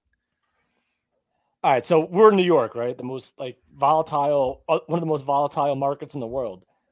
Like, people will boo you if they just don't like you. It doesn't necessarily mean that. Board though, AEW fans do not like Cody Rhodes. 90% of them hate him. When did that start? I don't know. Yeah, it's been brewing for a while. That's like been It was like if he beats Malachi Black Wednesday night, he's fucking burying Malachi Black. If he beats him in his debut, he's burying him. This is what fucking Cody does. People don't like remember that fucking MJF beat Cody. Like, Cody doesn't get the fucking big wins. If Anthony Ogogo doesn't have to have eye surgery again, fucking Anthony Ogogo probably beats Cody Rhodes down the line. I miss Anthony Ogogo. I think people just they hate him like they hate Triple H. Yeah, that's a great way to put it. But he was the anti-Triple H. I understand, but I think that's fans turning on him because they always feel like he's in the fucking spotlight. Yeah, do you think it's a situation where Cody Rhodes feels like he's bigger? Why shouldn't he be? Do you feel like he thinks he's bigger than what the business is? Like he's above the business, above the championships? Like he just puts himself on a higher pedestal? No. You don't think? No. He comes out his own entrance ramp. He puts his wife on TV. He's got a game show. He's got a TV show. You don't think he's putting himself up higher on a pedestal? You don't think fans look at him and go, yeah, this son of a bitch thinks he's holier than thou? Come on. All right, that's a fair point. I mean, he's your most marketable AEW guy from the start, though. And people hate Brandy Rhodes. The only time I remember people liking Brandy Rhodes was when she cut that promo on Jade Cargill. Come on. All right, so here's the thing. Nobody hated it when AEW first came into existence. Now that they're rolling, like people loved him, and people were still singing his song when he came out. I think I heard, if not this week, at least some recent show that people were singing his music, like, and people loved it when it was a thing. But now you have so many other people to root for that maybe, and Tony, to your point, that maybe Cody is falling out of favor with as a super top guy, maybe. And I think something that kind of, unless we all know he's a fucking nerd, Cody Rhodes is in like comic book sense, and I think it flew under the radar. He did not come out dressed as Captain America. He came out dressed as Homelander from The Boys. And if you've watched The Boys, which is like a comic book type show on Amazon, Homelander is like Captain America in front of the crowd, and then behind doors, he's a fucking scumbag. So, yeah. No idea.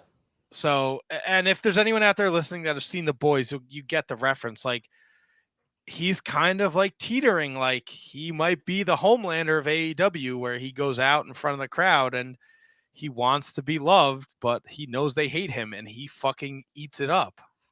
And that's what's great about like the wrestling business is that just because you say something, you're not an idiot enough to listen. Roman Reigns is a heel and he's like the top guy in the freaking company. Like how resistant were they to that? To finally turning him heel, and then they did. So I guess anything is possible with Cody, but I mean, I can only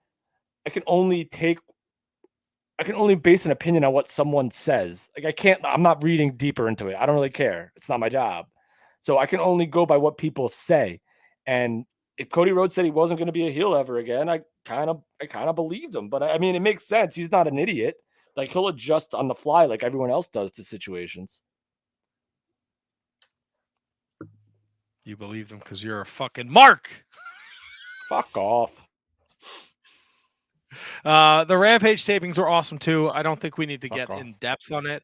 The fucking tag match with the Young Bucks and Adam Cole against Jurassic Express was, and Christian was fucking bonkers.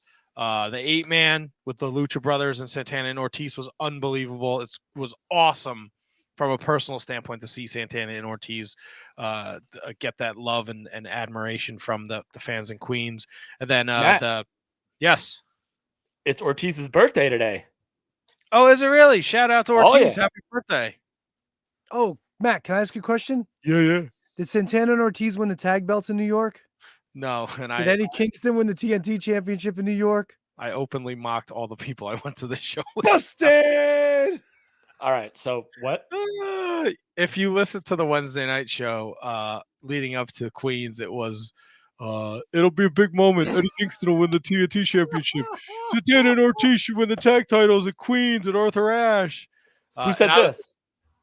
Everybody on the Wednesday night show except for Matt, who mocked them openly every single week. And then I mocked them openly on the walk back to the car when I was fucking exhausted. I'm gonna need. So they all said it. Kate said it. Anthony said it. Schlong said it. Yes. Oh, Schlong was a big proponent for this. And then I openly mocked them, and I was mocking the fans waiting for autographs. I was really fucking tired. It's a long fucking day, man. It was a long day. But you had fun. That's the important thing. You got to see a little bit of wrestling history too. It was absolutely amazing. And from what I understand, listening to before I joined you guys, you got a whole bunch of merchandise, didn't you? No, I didn't buy any merch. You should have. I heard the lines are pretty short. That's right. No. Long line. Long lines. Long lines. Long line. Sucky. If you want some Shining Wizards merch, though, go over to prowrestlingtees.com/Shining Wizards. Get yourself a t-shirt. Me love you, long line. Long line. They did announce today that AEW Full Gear is going to be taking place at the Target Center in Minneapolis. Ooh. So that's where Full Gear will be. And then this week in Rochester, New York, it's Miro defending against Sammy Guevara, Cody and Lee Johnson against Dante Martin and Matt Sydal, Jungle Boy Adam Cole. Jungle Boy Adam Cole? Is that a new gimmick? No, that's the match. Adam Cole, henceforth, will now be known as the Jungle Boy. Adam Cole. And Tay Conte and Anna Jay against the Bunny and Penelope Ford. They also announced the hair versus hair match for Rampage with Orange Cassidy and Jack Evans. And the big, a lot of people think Bray Wyatt's showing up in Rochester, New York. Is that where he's from? No, but that's where Brody Lee is from. Oh, all right. That's right. That's what I meant. Yeah. And his 90-day is up this week, isn't it? I believe so. Ooh. Because, look, I don't want to be like a super nerd, but that fucking Cody Rhodes, Lee Johnson against Dante Martin, Matt Sydal match makes no fucking sense to me in my brain. Like, it's just a throwaway tag match. There's got to be a reason for it. Well, isn't Lee Johnson part of the Cody family or whatever it's called? He is, but this is like a means to an end. Like, this match is going to set up like Malachi Black coming out with Bray Wyatt to beat the shit out of Cody and Lee Johnson. Catching flies. Whatever he's calling. All right, so I was going to complete. Go ahead. Oh, it's not a. I was thinking. I'm sorry. Ryan Schlong is saying it's his 90 days is up October 29th. So does that fit? That doesn't fit. No, because it's not October 29th. A boo. Thanks for ruining the story, Schlong. So I was thinking that to your point about him turning heel, like maybe this is the start of that process going against somebody in his own family type deal. Like maybe they lose the match because Lee gets pinned or something or some weird stuff and Cody just gets upset about it. And that starts the wheels are in motion from there. That is also a good point, Kevin. I mean, that's what I thought. I didn't think about the Malachi Black Bray Wyatt angle. Before we move away from AEW, because I don't think I have any more AEW notes. Oh, I do have one more AEW note. Tony, did you? I know you were a little late to getting to the show. Is it because you had to watch Kayla Sparks and Thunder Rosa? Actually, oh my God, it 100% is. Well, when I saw you guys were speaking with your guest, I said, I got some time. Let me pop this bad boy on because it was debuting during that period. So I did watch it. You could tell she was a little nervous, but I'm proud of her. She did a pretty damn good job. She was in there one of the best right now in the entire world, to steal a phrase from somebody else. And I don't like that Justin Roberts was just like, And from Schenectady, Kayla Sparks. Like, yeah, but that's what they did for all the. I know. It just felt weird though, because it's like Thunder Rosa. And she comes out, and then it's like Kayla Sparks. It's like she's in the murder position. That's not. That's what they do. I know. And she's not. She was a jobber. Yeah, she's not Lita. Like, what do you want? Do you want her to have an entrance? Fuck yeah, dude. Dun dun dun dun. She didn't get an entrance, buddy. I'm sorry. I know. That's all right. These two notes kind of go hand in hand. Then we can move on from AEW. They are moving Dynamite to TBS starting January 5th. Ooh, the same day that Raw debuted, didn't it? January. Oh, we already did this. No, I think it was later in January. It was later in January. I thought it was January 3rd, but it was definitely later. It was like January 19th or something. Yeah. 13th. Yep. Whatever. I'm going to look it up now. No, don't look it up. What's your other note? Come on. And the other note is, and I kind of don't like this because Mark Henry's not going to be on the commentary team often anymore. No, it was January 11th where Raw debuted. They're going to introduce the TBS championship. It will be a secondary women's title. Is that confirmed?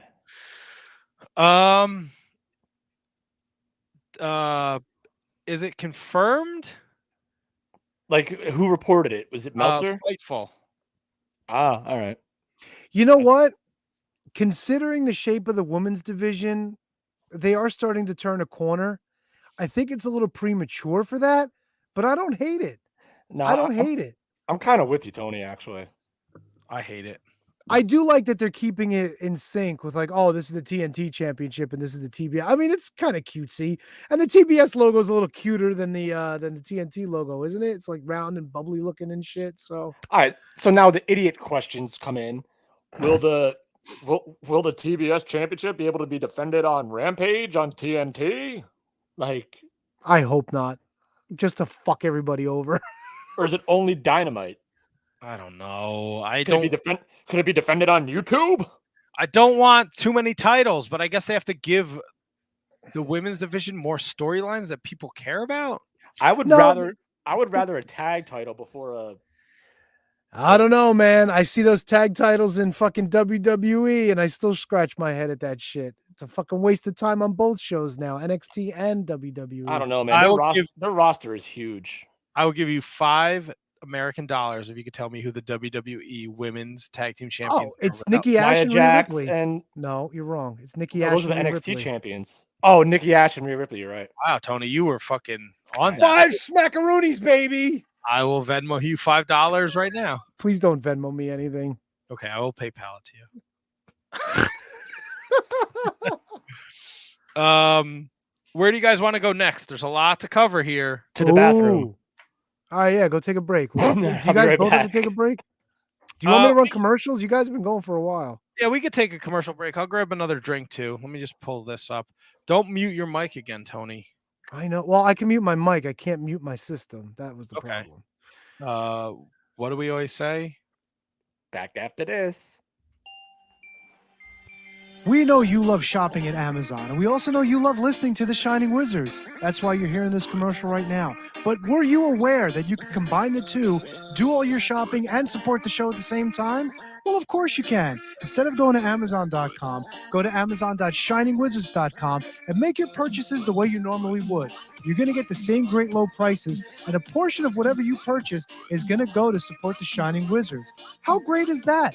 You, by purchasing anything that you normally would anyway, is going to support us. That's a win-win in my book. So from now on, when you shop at Amazon, go to Amazon.shiningwizards.com or click the banner on our website and do all of your shopping with the Shining Wizards.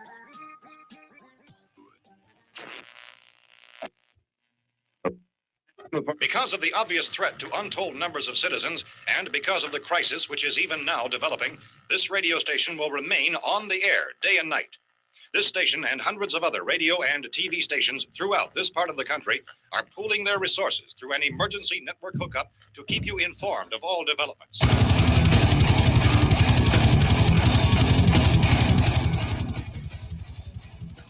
Horns up, everyone. One on the Shining Wizards Network. Be sure every Friday to check out Radioactive Metal. Radioactive Metal is one of the longest running podcasts on the interweb. And every week we bring you a fist full of metal, including interviews with all your favorite artists, discuss all the metal news, and feature the best tunes on the air today. So grab a Lemmy, join your cool Uncle Snowy and co-host Aaron in the pit.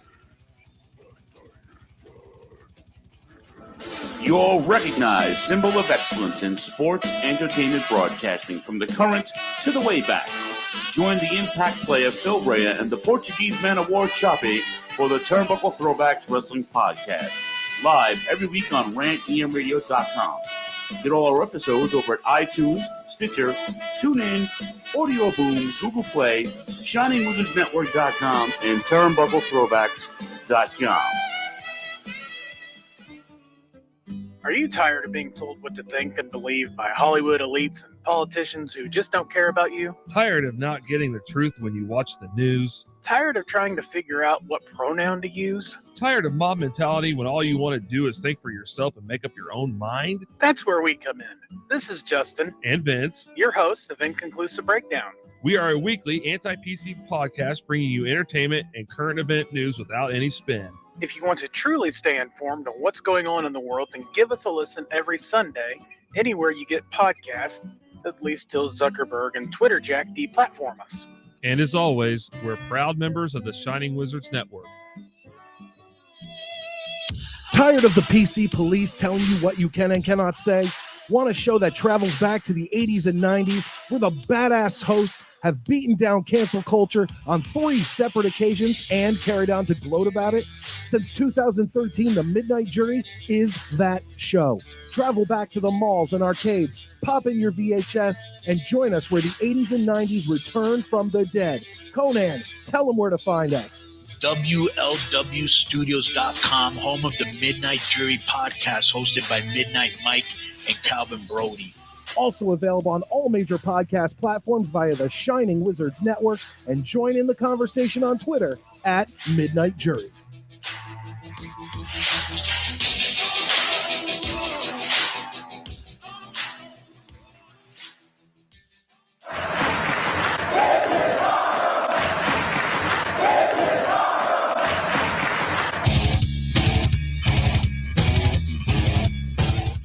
What's up, wrestling fans? You want something awesome? Check out Wrestling Night in Canada here on the Shining Wizards Network. We're 3 Canadian metalheads uniting for the love of pro wrestling.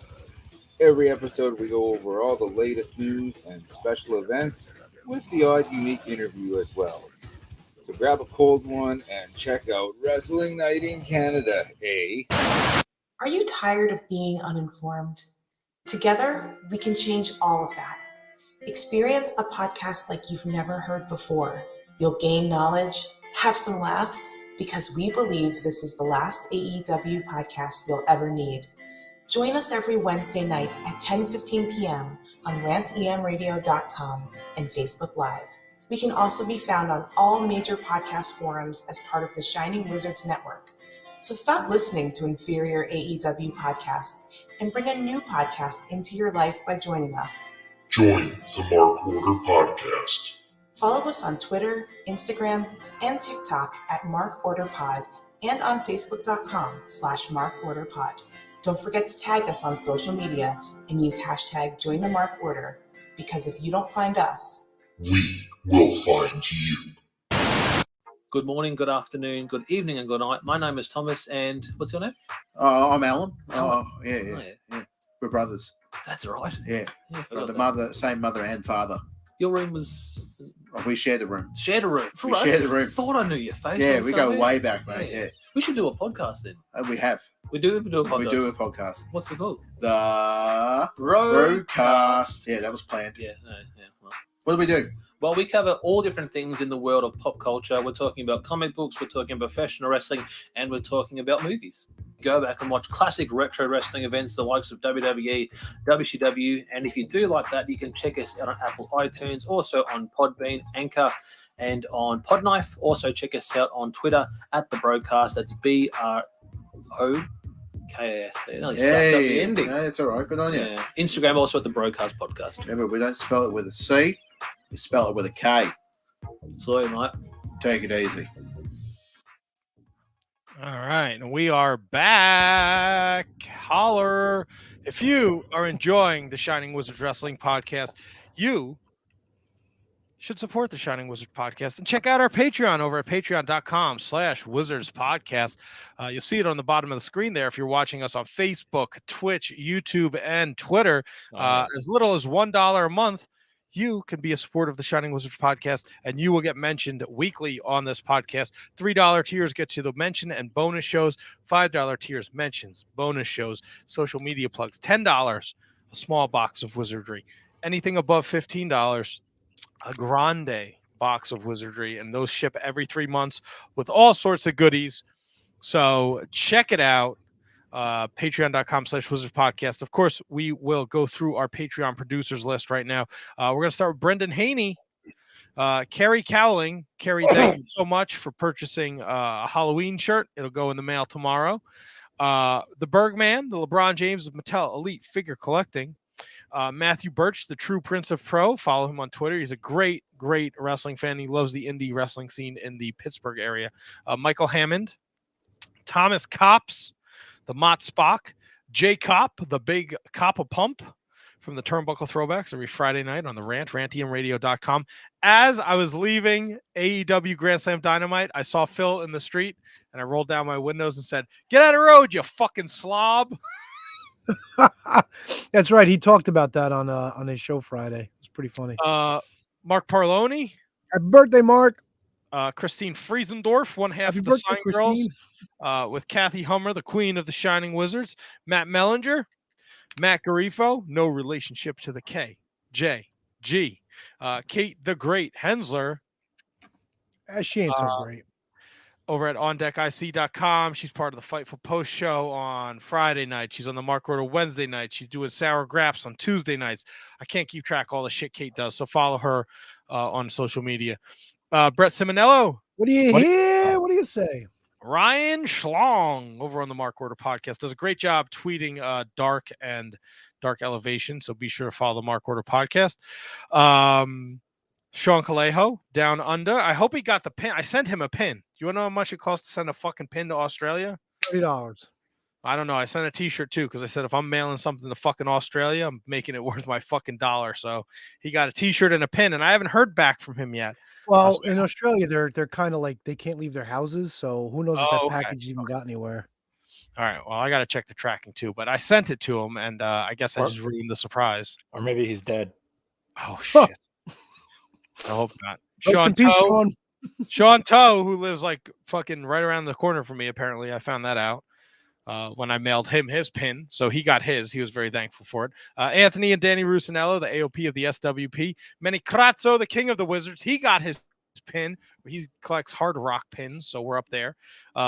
Kathy Hummer, the queen of the Shining. I already mentioned Kathy Hummer. She gets, you know what? She's the fucking queen, so I'll mention her twice.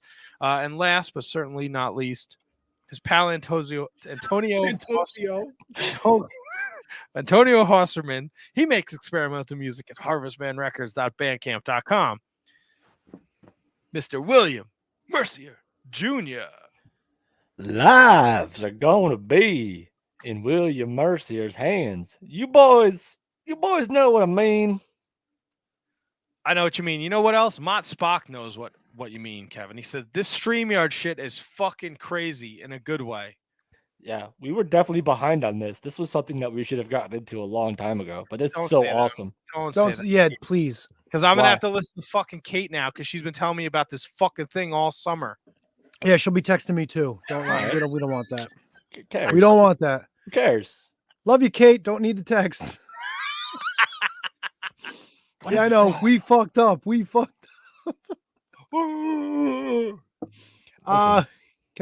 we talk about something that we didn't fuck up this? Well, at least I didn't fuck up this week. Kate doesn't control us. Can we, Matt? Can we? We can, Tony. It's time for the pay-per-view big extravaganza!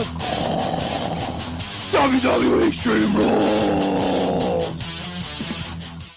Oh, boy. The beauty of the StreamYard now is the picks and the results can stream across the bottom of your screen.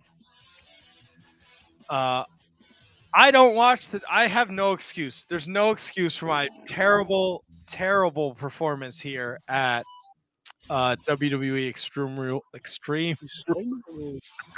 Now, here's the funny thing. Let me just stop you. You didn't stutter, stammer, or anything the entire first part of the show. After commercials, it's like different match showed up. I got out of my chair. I went downstairs. I don't know what happened. You broke the streak, bro. That's what happened. Well, WWE had Extreme Rules last night. Their pay-per-view. We picked it. There was one match that was not advertised, so we did not pick said match. And that was the New Day against Bobby Lashley, AJ, and Omos. As you can see, the picks on the bottom. Tony went an outstanding 5-1. Kevin went respectable 4-2.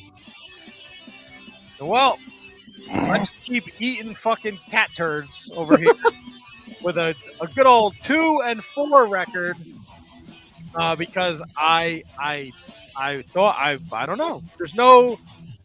I just don't know. I don't know the WWE product. I don't know what's going on. I suck shit. So Tony is 148, 55-1. Kevin is 7 games back at 141, 62-1. And I am 124 and 79-1. Back. So I'm very far. And we're getting down to the last quarter of the year, of the calendar year. So it's going to be tough. Oh, it's going to be damn near impossible for you, Matt. But it's going to be. I mean, what is there any New Japan coming up, Matt? Well, Wrestle Kingdom will happen. That's right. So that's their next big one that we're going to pick. I know we got a Bound for Glory. We'll have an AEW. Obviously, the WWE runs their monthlies.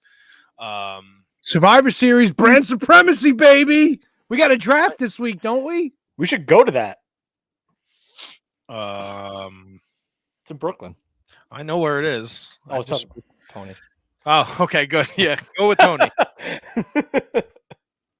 That'll be. That's when my real birthday is that day, so I will not be spending it at the wherever it is, Brooklyn. Brooklyn. I think the last time I went to Brooklyn was to see the Nets and then Bruce Pritchard, which was a weird combination. Yeah, that was awful. That was a weird night. That was a very weird night. Yeah, it's not. Those shows are not as advertised. They talk about all the same shit they talk about on the podcast. Yep. Well, we did sort of get the info at that point that Bischoff was joining the Conrad family. Yeah, I guess. In not so many words. I mean, they were kind of cheeky about it, but other than that, we had Pat shit on Marty Jannetty to Bruce Pritchard. And Bischoff. And Bischoff, yes. Bischoff was a guest. We saw JBL. JBL was a guest. Yeah, he was. That's right. Kevin, Tony, you didn't watch Extreme Rules, right? No. Kevin, you were the sole wizard, the sole survivor. That's right. I just didn't have enough time today, and it wasn't on my agenda last night. Give me the highlights. Give me the lowlights if you have them available to you. All right. So off the top of my head, and I thought this initially after I watched it because I was able to watch it today, and to me, the match of the night, other than maybe like the post-match stuff, was Charlotte Alexa Bliss. Wow. That match was. I mean, the show was great, and it was kind of marred by a goofy ending with the Demon and Roman, which was. It's like, it's so weird. It's like Bray Wyatt's gone, so we need somebody else to do goofy music stuff with mid-match to put worms on the freaking ring. They didn't do that, but people listening who watch the show get what I'm trying to say. But anyway, I'll get to that. Alexa Bliss, Charlotte, to me, was a fantastic match. I loved it. I enjoyed everything about it, except for like the post stuff shenanigans. Charlotte like ripped up whatever the fuck her doll's name is, Lily, I think it is. And yeah, but to me, that was the match of the night. The Usos, Street Profits. I loved it. I loved. Let's see what else. I love the Roman Finn till the goofy stuff at the end. So if you guys don't know, at the end of the match, Finn was going to go for the coup de grace, and the rope just inexplicably like broke. Not just the rope, like the turnbuckle. Like it was like that ISPW show back in freaking 2001. Like the rope just broke while he was on the top rope, and then Roman hit him with a spear, and not only in that I didn't like. I don't mind that the Demon lost, because I think that just builds Roman's character more to even like he should have been the one. If anyone, like the Undertaker, if anyone was gonna beat the Demon, it should have been Roman Reigns. The rope break was prior to the lights turning red with the heartbeat, right? No, it was after. See, now in the report I have here, it says he speared him through the barricade. The fans went crazy. Suddenly, the lights turned red and a heartbeat played in the arena. Balor suddenly jumped to his feet and his music started playing. He ran wild and beat down Reigns with a chair around ringside. Balor then put Reigns through the table. He sent Reigns back in the ring, climbed to the top rope. Suddenly, the top rope broke and Balor fell in the ring. The lights turned back on and Reigns hit the spear for the win. There was no explanation why the top rope suddenly broke, and the red light made it difficult to watch the last few minutes. Yeah, well, I don't understand. Yeah, that's what happened. Now, when he was standing on the top, the rope just broke, or was it a Mike Awesome thing? The red light was still on when he was on the top rope. Right. I said that the rope breaking happened while the light, you said it weird. Oh, my apologies. Yeah. The rope break happened because it took a little while, and I thought that maybe just he couldn't see, but then it looked like that, of course, it was because they were waiting for the rope break, because he was up there for a little bit of time. And I thought that maybe he just had trouble seeing, but then obviously we found out once everything just collapsed that it was for that purpose. So it was goofy, and then the lights came back on, and Roman speared him, and won the match. So I mean, it was goofy. It was. Oh, by the way, we got to mention he was like pulsating on the floor, like he was doing the worm in like solitary motion, like the boom boom, like his like it was the goofiest shit I've seen in a while, and to me, completely killed off the Demon character. Like that's the goofy shit you don't want to mess with the Demon. It was bad. Like I did not enjoy that very much at all. Did it break because he was trying to jump, or he was just standing there? Nope, he was standing on it. It wasn't. He wasn't. Wow. It wasn't even his attempt. It just completely just flatlined. So I wonder during the red lights with the whole distraction, if anybody noticed that they gimmicked the turnbuckle, because you would have figured at some point during the show that this thing might have come loose. It's here's my thinking, and I thought maybe they were like, because the Usos interfered, and stuff. So I thought maybe they would maybe afterwards they would show maybe one of them pull the rope like you're trying to trap a rabbit. Like, how you pull the rope with it and the box comes down. I thought maybe they were going to do that. They didn't do it. It just broke. Ooh, piece of candy. Yeah. Ooh, piece of candy. Yeah. I think they call that a snare trap. Exactly. Look, no. Isn't the snare trap the one with the that's a bear trap. Like a bear? That's a bear trap. That's a bear trap. Oh, the snare trap is the circle. I'm talking about the old school with a box just falls on you. Yeah, it's got the stick there holding it up, and when the little critter goes in, you just yank the string and the box falls. It might still be a snare trap, but yeah, it is a snare trap actually. We had a return, right? Sasha Banks came back and ruined this Becky Bianca match. Yeah, I mean, all right, this is a throwaway pay-per-view. We get it. I understand. So it's a glorified TV show. So if you want to further a storyline with me, no problem. I just hate that. First of all, I don't even think they announced the finish, by the way. The ring announcer never said who won. So I don't know I know Michael Cole may have mentioned a disqualification, but I don't know if it was ever announced by the ring announcer. Bianca Belair defeated Becky Lynch via DQ. Okay. There was no official word, by the way. That's the official. That's the official. That's what I got. No, suspect. Like to get that pick back. I mean, we all lost that match. That's the only one Tony lost. I picked fucking Carmella. I picked the Street Profits. I picked Sheamus. I told you, Matt. You gotta start. All right, you're done. Big Sheamus too, Kevin. No, but you're done. Like you're out of it. You have no shot. Nothing is over. So you got to start picking with how you actually feel, as opposed to. That's how I felt. I don't watch the WWE, so I don't fucking know. Yeah, but don't you always say that just because you don't watch it, you still do the research? Sure, I didn't have time to do the research, and I don't know how long the fucking Usos are going to be the tag champions for. All right, fair enough. Well played, sir. Well volleyed, sir. Apparently not. I went 2-4. I suck. Well, no, your logic is flawless, though. Anything else of note from the Extreme Rule? How was the match? I don't understand. It was Extreme Rules. Was there one no DQ match, and that was the main event? The main event. Yeah. All right, just making sure, because that doesn't make sense. sense. Because the women's match ended in a disqualification. Yes, that doesn't make sense in my brains. Yeah, no. So that's WWE Extreme Rules in a nutshell. Bobby Lashley will be fighting tonight. Will be challenging for Big E's championship. That was a weird situation. Like I didn't expect that match to happen, and all of a sudden it's like the opening the show. Bobby Lashley, Omos, and AJ versus the New Day. It was very weird, very cool. Don't get me wrong. It was fun. It was fun stuff, but just very bizarre. What else? What else can I touch on with AEW or WWE before we move on? Well, I'm going to stay in the WWE bubble, Kevin, while you think about that. Do it. Grand Metalik apparently has asked for his release, stating the lack of opportunities. Good. He could go to Mexico. He can go to Japan. He can do whatever he wants. You guys want a spoiler that came across from tonight? Yes. I can't see that. Kayla Sparks. Her business is back, baby. Yes! I was calling for this. I am super. Oh, yeah! And of course, fucking Milwaukee Tom is posting it exactly the same time that I'm showing you guys.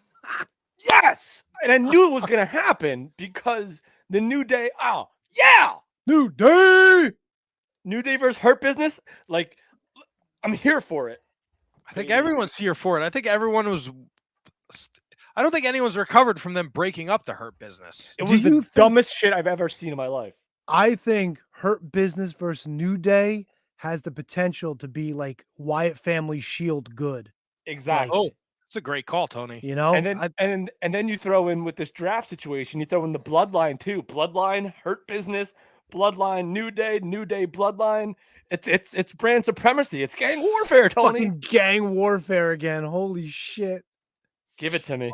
Wow. Well, how do you follow up the Hurt Business coming back? WWE and MGM are partnering up for a reboot of the 90s television show American Gladiators. See, I heard about this and I don't like it. Wait, what? Yeah. Where the WWE superstars are the gladiators. All right. Let's see. Let me digest this for a second. While you're digesting, 10-year-old me would eat this shit up. Imagine if it was like Bundy and Stud for like Command and Conquer or whatever the thing was, where you got to run 15 yards and then you got to take the wrestler out of the circle. However, if wrestlers start getting fucking hurt during the show, oh boy. Well, wasn't American Gladiators almost kind of more safe than wrestling? Well, don't forget, American Gladiators was like big juice heads, and the guys that they brought on that were like athletes were probably half the size of these guys. But, oh, by the way, during commercial break, I happened to catch The Miz dancing on Dancing with the Stars. Not good. His first performance was awesome. No, this one, he danced to Nothing But a Good Time. They were doing the tango to a Poison song. Yeah, it was fucking terrible. It was so bad. All right, so is this just through your eyes? Was it well received on the show? Oh, I don't know. I watched it. It was all my opinion. I was like, this is dog shit. Kevin, are you watching Dancing with the Stars? Because the No, I would though if we weren't doing the show at the exact same time. No, my wife loves that show. She happened to have it on upstairs. It just happened to be that the Miz was performing during the commercial break. So I did check out his first performance, and it was awesome. Oh, come on now. Also the sign for an asshole. Yeah, I don't know why I did that. That was so weird. All right, so we got outlandish. let me ask you guys this: did you see the preview for this Netflix Escape the Undertaker thing?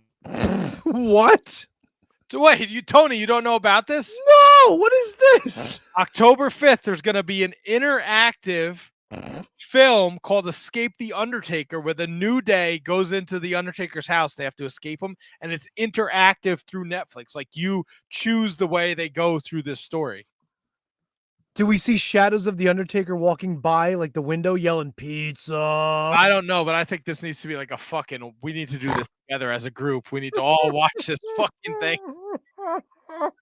Wait, when is this? This is when? It drops October 5th on Netflix. Oh, we might have to do a fucking live watch along on the StreamYard for this thing until they fucking shut us down. So is this like a modern day like choose your own ending storybook? It's like a choose your adventure, yes. Yeah, like where you like turn to page 25 if you want to see them go through this door. Yeah, if you want the trailer is out there. If you want to look it up later, it's Escape the Undertaker, and it's like there's fog, and it's like does Xavier Woods, does he walk through the fog or does he stay with the group? And you can like pick which way he fucking goes. This sounds fucking amazing. Yeah, but how does he know? Like how is he available all the time? Who? I mean, how like if I pick him to go through the fog on a Wednesday, what if it's not foggy? Maybe it's foggy on Thursday. It beats me, bro. This might be all taped already, and then they just kind of piece it together. Or is this like going to be like a live thing? No, this is like it's an interactive movie. This has been taped. It's 100% taped. I was just fucking around. See, they've done this before. Like my kid used to get like the Telltale games. Like they had a Minecraft story adventure where like, you played on the Xbox or you press like X to say one thing or Y to do something else. And they actually translated it to Netflix and it worked really well. Just pressing buttons on your remote control on your TV. So who knows? Maybe it's something like that. Yeah, I think that's the way it's going to be. It should be interesting. It sounds like it's going to be so much fun. It really does. They announced the Royal Rumble will be in St. Louis on January 29th, a Saturday night. That's a weird choice. No, St. Louis? On a Saturday? On a Saturday. What the fuck is with them doing pay-per-views on Saturdays now? It's only the big ones though. It like wasn't the last one they did was SummerSlam was a Saturday. Yeah. Is Survivor Series a Saturday? I was just gonna ask that question. No, Survivor Series is a Sunday. No, because they're doing Survivor Series and Raw at Barclays. So I think it might be a Saturday, Matt. They might be doing an NXT that weekend too. Oh, my birthday is a Sunday, and that's when Survivor Series is, November 21st. Oh. I know, because when they announced it, I was like, oh man, 15 years ago, I'd been hyped for this. Not so much now. I wonder, do you guys remember if WrestleMania is going to be 2 nights again? Are they doing that again? I think they're sticking with that. That's not a bad thing. No, it's not. It's better than a fucking 8-hour WrestleMania. True that. Well, let's move on from the WWE. I think I mentioned it prior to you joining, Tony. Uh-oh. And for some ungodly reason, I sat through it. I bitched and I moaned and I wanted the film and the tapes and the matches from Philadelphia from fucking July. Were you disappointed? Well, Tony, you'll never guess what they started the show with. Oh, I know. I watched the first half of the show. Oh, good. Because if you have been following MLW and if you wanted to know that this feud has been going on since fucking 2019. Oh, they told us quite a few times. We had a bunkhouse brawl match between Team Filthy and the Von Erichs. Kit Osborne is now Kit Osborne, but they are continuously referring to him as Lance Von Armstrong. Erich. No, it was Lance Von Erich's illegitimate son or some shit. Yes, whatever his dumb name was.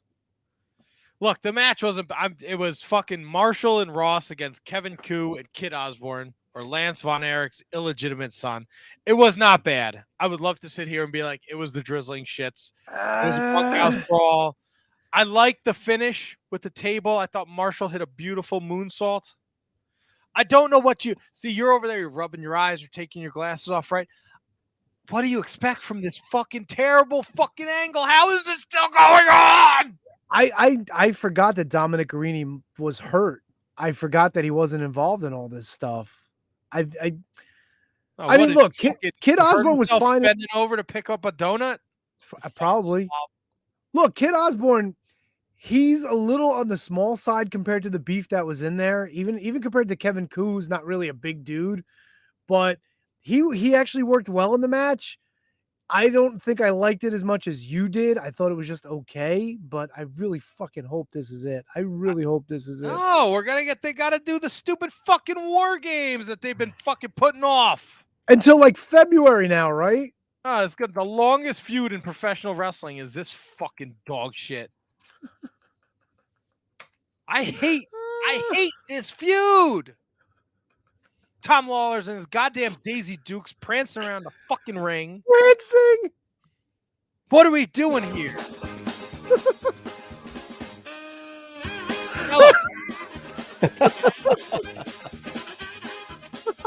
and I guess this is like, it's MLW Underground. The name MLW Fusion Alpha. What does that even mean? This is the top, bro. This is the tippy top of MLW. It's like fucking Caesar Duran is in charge. It's like fucking Lucha Underground and MLW had a baby. He's got a fucking terrible office. Wait, so is that what they're calling MLW Fusion now? MLW Fusion Alpha? Yep. Yes. So it's not like AEW Dark Elevation. Nope. No. It's their actual Fusion show. is gone. MLW Fusion is gone. It's now Fusion Alpha. Suspect. We got a women's featherweight division. They announced the participants: Sea Stars, Ashley Vox, and Delmi Exo. Yep. Brittany Blake. Yep. Holodead. Yep. Zoe Sky. Yep. Willow Nightingale. Willow. And Nicole Savoy. Savoy. I like chicken Savoy. Of course you do. Gino Medino beat Casey Navarro. You know what? I started watching this and it looked like it was probably going to be a good match. It was a nice, high-flying, hard-hitting showcase for both. All right, then I'll stop it. We'll stop the music. What do you think of them calling the women's division the featherweight division? I don't know. You think the championship belt is going to be like two feathers? Be like the Divas title. It's be like the butterfly. Oh God! You know what came up in my YouTube recommendations this week? I could only imagine. Yeah, I don't want to know this, Tony. Wait, I'll show you. Paige! It brought back so many memories. It's your girl, Paige. Somebody in the comments wrote, "You can pause this video at any time, and it's no less funny than any other spot." The worst. You're the worst. Davey Richards beat TJP. How was that match? It was a good match. I enjoyed this very much. Good. Also, by the way, Matt, not to cut you off, but going back to calling it the featherweight division, terrible idea. Yep. Yeah, well, it's MLW. I don't. One good thing that's happening next week on Fight TV, we're getting Hammerstone and Fatu for the unification of the National Openweight and MLW World Championships. Right. That's happening this weekend, and then we'll see it on Fight. Yep. Absolutely free of charge, which is going to be awesome. Next week, Alpha will have Hammerstone defend his National Openweight Championship against Tom Lawler. Arez versus Arames. Arames. And then Alex Kane will be in action. They also revealed the Opera Cup brackets. Ooh. All right, so this I'm intrigued by. So Davey Richards takes on Tom Lawler, with the winner moving on to face the winner of Bobby Fish and Lee Moriarty. Ooh, I'm liking this. All right, your right side of the right side of the bracket has Calvin Tankman against Matt Cross. Nice. With the winner facing the winner of TJP Alex Shelley. Oh, baby. This is loaded, bro. I'm kind of pumped for this now. That's a stacked fucking card, dude. That tournament right there. We will also see Los Parks. Yes. With LA Park take on 5150, which is Danny Rivera, Danny Limelight, Slice Boogie, and Julia Smokes. No, what's Danny Limelight's name? Yeah, Rivera, right? Danny Yeah, Rivera, yes. Rivera, yes. And you know, I can't wait for that one. That's gonna be fucking hot, dude. It's all but been confirmed, Tony, and I don't know if you're aware, but about this time next week, we will be talking to Alexander Hammerstone. Fuck yeah. For real? For real, bro. Fucking A, dude. So he may or may not be a double champion. He may, there's no way we're going to be able to avoid spoilers, right? I don't think we could. This is huge. This is the biggest. This is arguably, since MLW restarted, the biggest match in MLW history. Do I need to call Court myself just to let him know that, we're going to put the cart before the horse and we're going to, spoil everything? I didn't know you had those kind of connections. Listen, between Court and Billy and Tony and everybody else, come on, man. That's right. So just make sure you're going to put the cart before the horse. All right, I got to give Kevin that one. That was fucking good.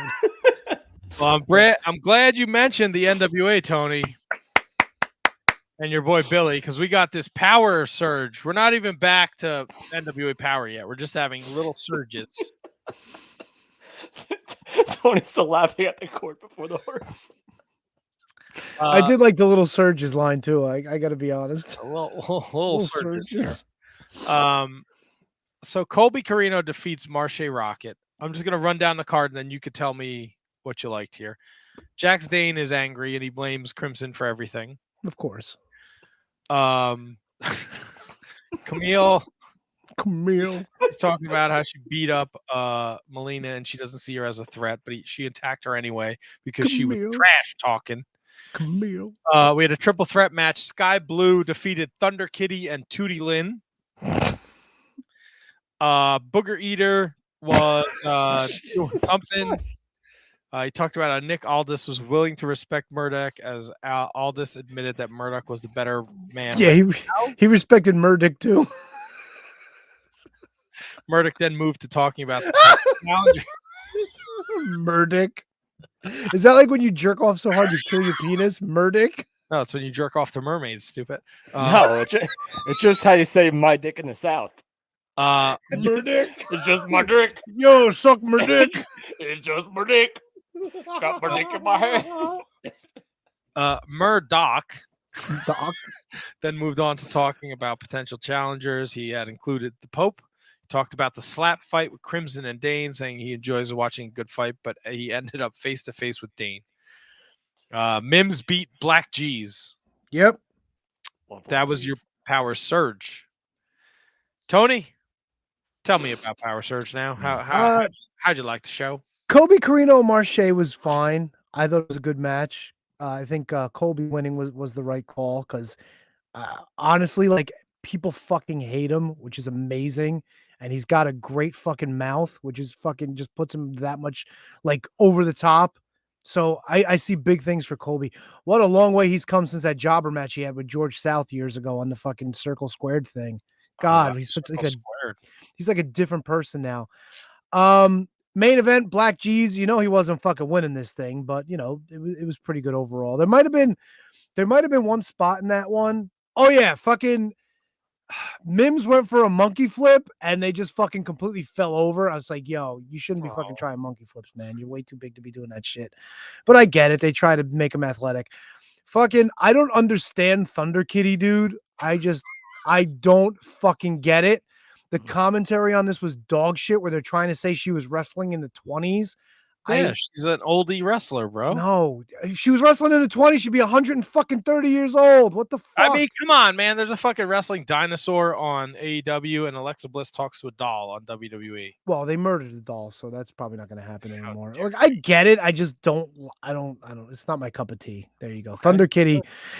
And Thunder Kitty is supposed to be from the 20s, yet she's wearing fucking 70 striped socks with her fucking boots. It's like, come on, dude. Hold on. You don't know that those socks weren't around in the 20s? Oh, come on, dude. Three color striped socks in the fucking 20s. You gotta be shitting me. He might. She might have been ahead of her time, man. He might have been. We don't know how old Tony is. He might have been around in the 20s. Nah, dude, if you're gonna play that gimmick, just wear the fucking boots and the ankle boots, and that's it, dude. Just fucking whatever. I don't know. Sky Blue won, so good on her. I like her. She's fucking good. So, no offense to the guys that do the podcast after NWA, but I really did not want to sit through listening to fucking interviews with this guy, so I didn't watch any of that shit. I didn't watch the interview with Jack Stane. I didn't watch the interview with Trevor Murdoch, and Camille. Like, I just didn't care, dude. Like, I completely skipped all the fucking interviews. So, I guess fuck on me, but I really didn't give a shit. The one thing I'm still wondering. We have a main event for the fucking pay-per-view this weekend and nothing else. What pay-per-view this weekend? Isn't the fucking NWA pay-per-view this weekend? I thought it was like October 23rd. Oh, so it's like two more. Oh, all right. So maybe it's next weekend. I'm thinking it's look, October already. I know your concerns. Now the Booger Eater is the champion. The NWA just crumbles. I understand. But we haven't gotten to that point yet. All right. So you're good. Yeah. There's no hot shots here. No hot shots with the Booger Eater. Let me ask you a question. So they call the 10 pounds of gold Sweet Charlotte, right? I get it. Do you like that they call the women's championship the Burke? I fucking detest it. Why? Burke sounds fucking stupid. And not just the fact that it makes you think of KP Burke. I get it. Well, I mean, he's a fucking idiot anyway. But even aside from that fact, I just like, why not just call it the Mildred? What's the difference? Or call it the Millie, something like that. Why the Burke? The Burke just, like, it doesn't roll off the tongue. The Millie sounds like the girl who steals your fucking lunch money and sticks gum in your hair. No, the Millie sounds like the girl that fucking pretends she knows how to sing. Get it? Girl, you know it's true. Millie Vanilli? Dude, the same reaction from both of you. You both lean the same way with the fucking hand in the head. That made me laugh so hard. The Millie. I just don't like the Burke. I don't like the Burke. I'm sorry. All right. I'm all for tradition. I'm all for like the heritage and the history and all that. But the Burke. Ugh. Call it the Moolah. The Moolah sounds better. Like, give me the Moolah. I want to win the Moolah. You know. Yeah, but she was like the worst. I know. I know. Pimping out them bitches. It's a shame they didn't that Mae Young never won that championship. If they called it the May sounds cool. Like, the May sounds cool? Yeah, like the Mae Young. Yeah, the May. I won the Mae Young. Yeah. You're fucking weird, bro. I try. WWE already did it with the classic. I know. Whatever. Right. Whatever. I got to watch some Ring of Honor this week. I've been way behind, so this will be real quick to blow through. Brian Johnson defeated PJ Black in a Pure Rules match. Brian Johnson says PJ Black's the only person he respects in Ring of Honor. Brian Johnson cheated to win, and PJ Black tipped his cap to him and said, "I taught you well." And they shook hands. And really, that was something Brian Johnson doesn't do. So he's up in the Pure Rules division. And then the main event was Brody King, Jay Lethal, Kenny King, and Shane Taylor in a four-way dance. And Brody King fucking hit the nastiest lariat I've seen in a long time to knock out Shane Taylor and pin him. So post-match, it looked like they might have something one-on-one set up in the future. So I'm way behind on Ring of Honor. I still haven't watched Death Before Dishonor, but I had time today to finally catch up on Ring of Honor TV, and I enjoyed it. So in the next couple days and weeks, I'm going to try and get all caught back up into that. So that's Ring of Honor in a nutshell. Kevin, I know you watched a shitload of wrestling this week. You want to go NXT or you want to go to Impact? Probably Impact, because I don't really remember a whole lot of NXT. I know we have a new Cruiserweight champion. Roderick Strong defeated Kushida, and that match was a banger. Yeah, week 2 of NXT 2.0. Yep, and they cut. I don't know if he did it or they told him to, but they cut Joe Gacy's hair. Yeah, I heard there was a lot of issues with his gimmick too. Like, it's no longer, right? Yeah, he's no longer like the scary, weird, like guy that we knew on from CZW or any place that he performed, or even when he first started on 205 Live and stuff. So now he's like, I feel like he's going to be like kind of like a Dr. Jekyll and Mr. Hyde kind of guy. So NXT Yeah, no. started, but I'm sorry, Matt, go ahead. I think they got rid of it though. The whole gimmick's gone now. Already? Yes. Since Tuesday. Yes. Yeah, they pulled everything. So, all right. So I don't remember this specifically, but there was something that was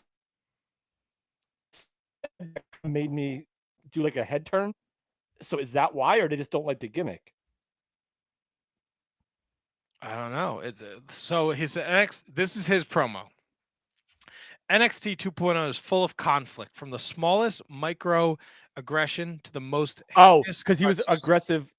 So when do men stop having to be aggressive towards women or something like that? Go ahead, Matt. I'm sorry. Yeah, this is a place where we settle our differences. I come to you tonight with a mindset of conflict resolution where I don't need to use my male privilege to get what I want.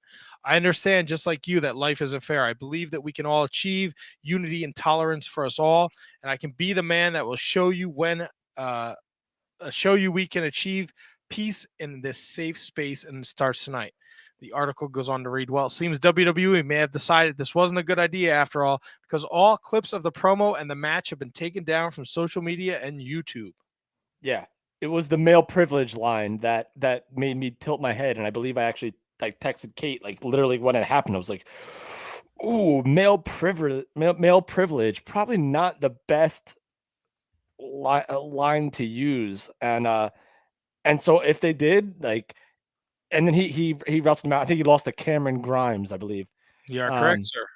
So that was the line that made me cringe a little bit, but it also kills me for Joe, because Joe is such a good dude, and I hope that he finds something there. I don't think they cut him or released him. It wasn't his line. They wrote it for him. But I think that character is just either going to be retooled or it's completely scrapped, and he's gonna have to come up with a different character. Yeah, it was weird to me. Like it kind of felt to me like he was like going for like some like sort of weird, like, I'm like a, good, like nice, like doctor type guy, but then I'm also like a crazy fucking, like, almost like a Bray Wyatt sort of deal. Like I feel like we keep bringing that back because I feel like that's what WWE feels like they still need, is that kind of character. But yeah, the male privilege line really made me turn my head, and I'm just like, ooh, especially after the dark side stuff aired. It was like probably not the best timing for that kind of line. Not that there ever is, but that was very bizarre. So yeah, so that was something very cool. Not cool, but the opening was all the young guys from NXT, and then Pete Dunne comes out, does all this stuff, and they get into a big old fight ski. So Matt, I'll let you dictate, and I'll try to tell you what I know about it. That's funny. It's funny. Kevin mentions all the new guys. Like if I printed up NXT results from 3 weeks ago, I would notice everybody. Here I notice. I don't know who Dante Chen is. I don't know who Trey Baxter is. I don't know who Elektra Lopez is. Odyssey Jones. I know who's in a Toxic Attraction. I only know who Braun Breaker is because of all the press he's been getting. Rich Holiday, obviously, but there's, what do we got? Carmelo Hayes is Killer Casanova, right? Trick Williams, I don't know who that is. Brooks Jensen, no idea. So they've really retooled NXT. I mean, we talked about it last week. Tony, I think you were gone when we were talking about this. Any thoughts on the Braun Breaker? Yeah, that's a fucking stupid name, and it was a stupid idea for them to do that. How you giving a Steiner the next generation on a silver platter, and you just fucking Braun Breaker? Come on. Bo Dallas, Curtis Axel, Michael McGillicuddy. So fucking bad. Husky Harris. So done. bad. Sorry, Kevin. I think you mentioned the highlight of the show, though. Roderick won the NXT Championship, and then I think the Cruiserweight Championship. I'm sorry, and then Braun Breaker and Tommaso Ciampa beat Pete Dunne and Rich Holiday with a little help from Kyle O'Reilly. So it really looks like they're strapping this rocket to this to Steiner's kid, huh? Mojo 2.0, baby. He's a big boy. He's a real big boy. Listen, I got nothing against him, but it's just like it's 2.0. It's a rebranding, so you got to make a new guy. But like, and it's 100% going to be he's going to beat Ciampa for the championship. Now can you do a takeover around that? Will people still go to MSG or to the Barclays Center or to any of these places to watch this NXT? 100% no. I heard the original thought when he was going to appear was because the Steiner's real last name is Rex Steiner, which is why you get Rick Steiner. They were actually going to go with Rex Steiner, but somebody thought it sounded too much like his shoot name, so they didn't want that to happen, of course. So they came up with some other nonsense. Just makes absolutely no sense. Dude, Rex Steiner is a fucking great name for a beast like that. Yeah, and that's and that's not his real name, so you could still have the trademark for it. Yeah, Rex Steiner. It'd be a fucking amazing name.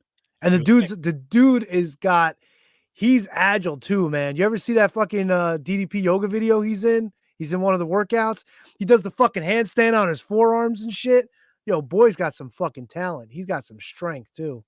That Aunt Russ from the Mark Order podcast, his girlfriend was doing some DDP yoga today with Diamond Dallas Page. Oh, Nice. you posted that picture, didn't you, Tony? Yes, Jade Cargill is one of the more recent people to join the DDPY bandwagon. Why does Mark Marrow look like the clown from Asbury Park? What? It's funny that you mentioned that. That's really fucking good, actually. You're talking about Tilly, of course. Save Tilly. That was a thing for a while. Anyway, even back when he first started as Johnny B. Bad, I always thought he had fucking face work to look like fucking what's his name? Little Richard? Yes. Bro, I know it's him. It just his face looks completely different. Yeah. Yeah. Fucking weird. Well, next week on NXT or tomorrow, it's Zoe Stark and Io Shirai defend the women's tag team titles against Gigi Dolan and JC Jane, which is boy. Stu Art's ex-wife, Priscilla. Yeah. And I don't know who JC Stu Art's ex-wife. We got our name of the episode. No, they got a 3-woman faction there. Yeah, the Toxic Attraction. Yeah. Raquel Gonzalez defends against Frankie Monette, which was actually supposed to happen last night, or last week, if I'm not mistaken, and it got pushed. Yeah, and they moved it for some reason, right? Yeah, I think so. And then Roderick defends his title against Garrison Waller. Oh, Garrison, yeah. I don't know who that is either. I have no fucking idea either. I wonder if that's. Let's see. They're really. I think it's Bischoff's kid. No. They're really retooling fucking 2.0. Kevin looks that up. There's some fucking tools down there in NXT. Toolbox. Oh, fuck, Tony. Nah, I'm not even about looking it up. I don't even care. What I say? Toolbox. No, you said something before, and I think it's something I want to bring up, but I think it's already out the window. But I'll try and. Jade Cargill, Rick Steiner, Scott Steiner, the Steiners, DDP Yoga. I don't know. Tommy Young. Impact Wrestling, Kevin. I'll run through the matches and then you tell me your highlights, lowlights. David Finlay beats Hikuleo. Well, I think the lead is who returned to Impact Wrestling. And that would be Rohit's buddy. That's right. Not Christopher Daniels, who showed up at Impact Wrestling at the end to help Christian Cage against Ace Austin and Fulton. So that was a big surprise to see Christopher Daniels back in the Impact Zone for the first time in a very long time. Yeah, that's great. Christopher Daniels back in a wrestling ring. I don't think anyone's going to say no to that, right? Yep. Which actually kind of leads me into my top 5, but we can wait till nice. Yep. I was interested to see Rohit wrestling Cardona's girlfriend. Yep. And he won. He beat her with the help of a returning Desi Hit Squad member. Yeah, wait, Rohit wrestled. Wait. Rohit wrestled Chelsea Green? That's right. Yes. All right. Keep going. Don't you dare besmirch the name of the future Mrs. Cardona. Kevin, how long before you're part of Brian Myers' learning tree? See, we talked about this. Who did? And he wants me. He Pronouns, wants me to. Bell. He wants Brian Myers wants me to be a part of the learning tree. I just don't know if I can commit to another another education. I spent a lot of money on my college. I went and so like I don't think I could afford Brian Myers. I mean, Zicky Dice is full of money. He could do it. Sam Beal has all that Family Matters money when he played little Richie Cunningham. I don't know Lemons. Somebody Sandy Lemons is the other guy. I don't even know who that is. But VSK on the other hand is a made man, and VSK was Brian Myers' partner, and the Jabronis screwed it up, and they lost to the Soldiers, Willie Mack and Rich Swann. So they lost. Yeah, I can't afford it. I can't afford Brian Myers' learning tree. Brian Myers and VSK lost. Yeah.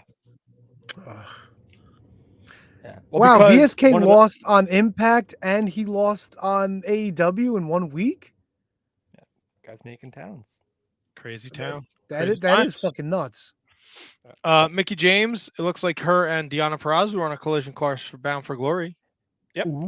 Awesome segment. I think we all saw it coming. And we mentioned before about like storytelling and Macho Man in the 80s and then Hogan. This has been like the longest. This has been a great story that they're telling, and it makes perfect sense for it to finish at Bound for Glory. I love it. I love Mickie James. I love Deonna Purrazzo. It's absolutely perfect. Across promotions too. That's right. It looks like we're getting since Alexander he's doing the option C, he's vacating the X Division title. Tournament starts this week. That's right. And to crown a new X Division champion. And last week's guest. That's right.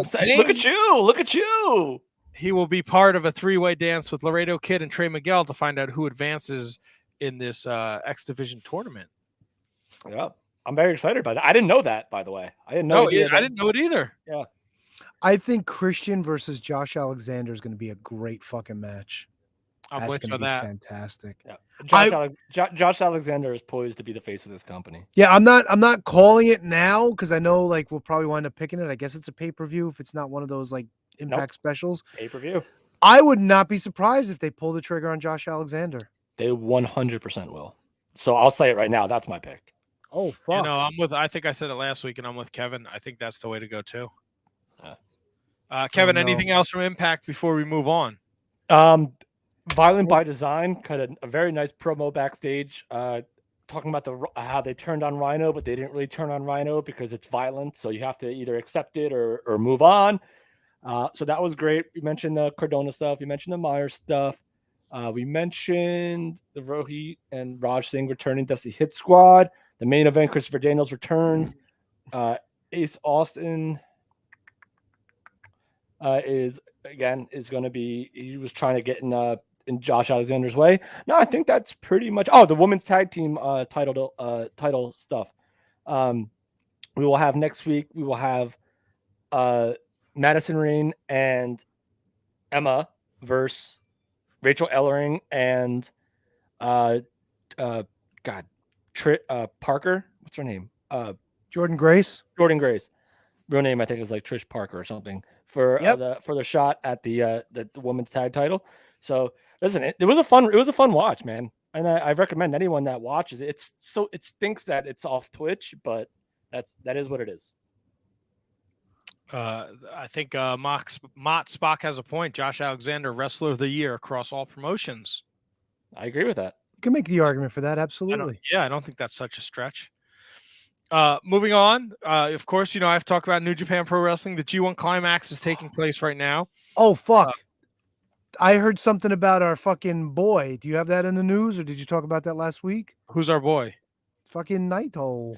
Naito's out, bro. He's out. What the fuck happened, dude? He injured his left knee. I think it was a worked shoot type of deal. His left knee toe? Oh, fucking hell. So Zack Sabre Jr. worked it over during night 1 of the G1, and then Naito suffered damage to his left meniscus and MCL. He is out of the tournament. So that means everyone in Block A automatically gets a win. So does that mean Bad Luck Fale's got a win now? If Bad Luck Fale is not in the tournament, Tony, so no. But that means Great Okan, Toriyano, Kenta, Yujiro Takahashi, Kota Ibushi, Big Tom Ishii, Zack Sabre Jr., Shingo, and Tonga Loa all got 2 points. Good, as long as your fucking idiot friend Tai Chi didn't get a win. How dare Tai Chi is in Block B, and how dare you disrespect them? So in that place, there are special matches that take place now every night. So you still get to see these these guys perform. So everyone who was supposed to face Naito on the night they were supposed to face him now has a special singles match, which fucking worked out for night 5 because Shingo and fucking Yuji Nagata, bro, go out of your way to find that match. It was fucking awesome, dude. It was such a great match. Night 3 happened the other night. Great Okan beat Toriano. Kenta beat Yujiro. Kota Ibushi beat Big Tom. Zack Sabre Jr. beat Shingo Takagi. Whoa! This is turning into the Zack Sabre Jr. Invitational. He is putting on a fucking clinic, dude. They're building him back up. A clinic, because in night 5, he also beat Kota Ibushi. Holy shit, dude. The Great Okan in night 5, Block A defeated Yujiro. Toriano beat Tangaloa.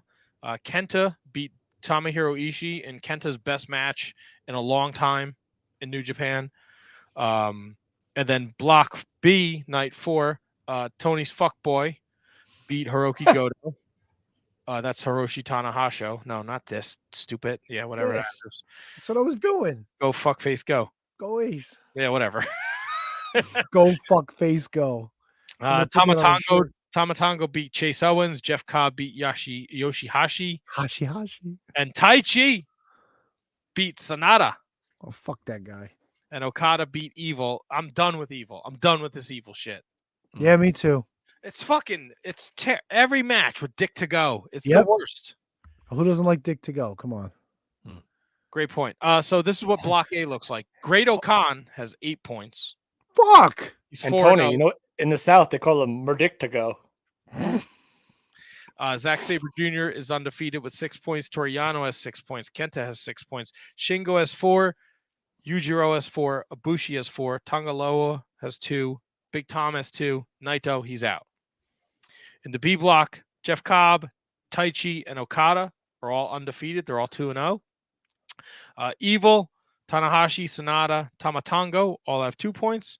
And Yoshihashi, Hiroki Goto, and Chase Owens are putting up 0s.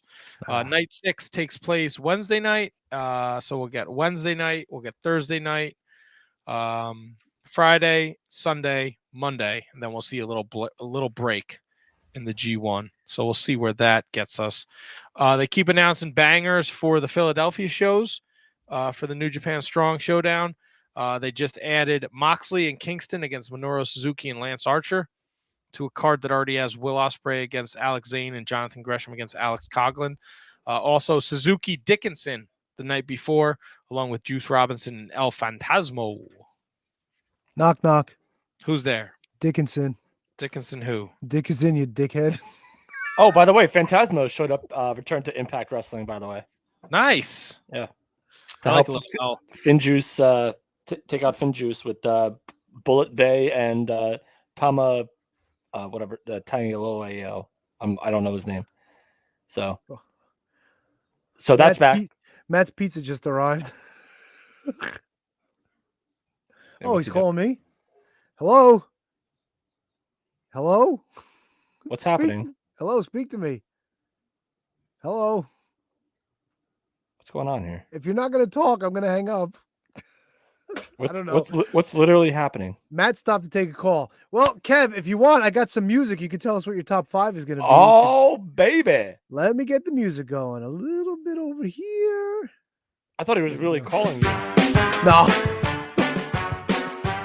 All right, so Tony, I mentioned earlier on Impact Wrestling that Christopher Daniels returned to Impact, and the forbidden door that you love is so wide open. And so I was thinking to myself, who could be 5 guys from AEW that might benefit from showing up at Impact and wrestling for Impact Wrestling? So this is a top 5, completely subjective. So if you have someone that I think could be good and I didn't have it, I will completely put this on your list. They are all singles competitors except for maybe one, which I have listed as a single, but it would be a tag team. So there are 5 wrestlers who I think would be benefited from wrestling on Impact Wrestling. Ooh, I'm gonna start with a local boy. I'm gonna go Joey Janela. Tony, ring that bell, baby. Joey Janela comes in at number 2. Oh, number 2. Whoa. That's right. I love Joey. We think the world of him. I think I would love to see him more on my TV. So I think Impact would be incredible for him. Probably have to tone it down a little bit, but other than that, I think it'd be awesome for Impact. Now you said any guests? Matt's kind of off in another world. Okay, no problem. No problem. You said not a tag team, but maybe a tag team? They're a tag team, but I have them. You know what? We'll put it as a tag team. I have the one guy, but I feel like both would be good on the team. Both would be good at Impact. Are you thinking Silver and Reynolds? Tony, ring the bell. Johnny Silver and Alex Reynolds, I think, would be tremendous for Impact Wrestling in a very, very crowded tag team division on AEW. Let them go to Impact and just work some great matches with the tag teams they have there. So Tony, you're 2 for 2 right now, baby. What number were they?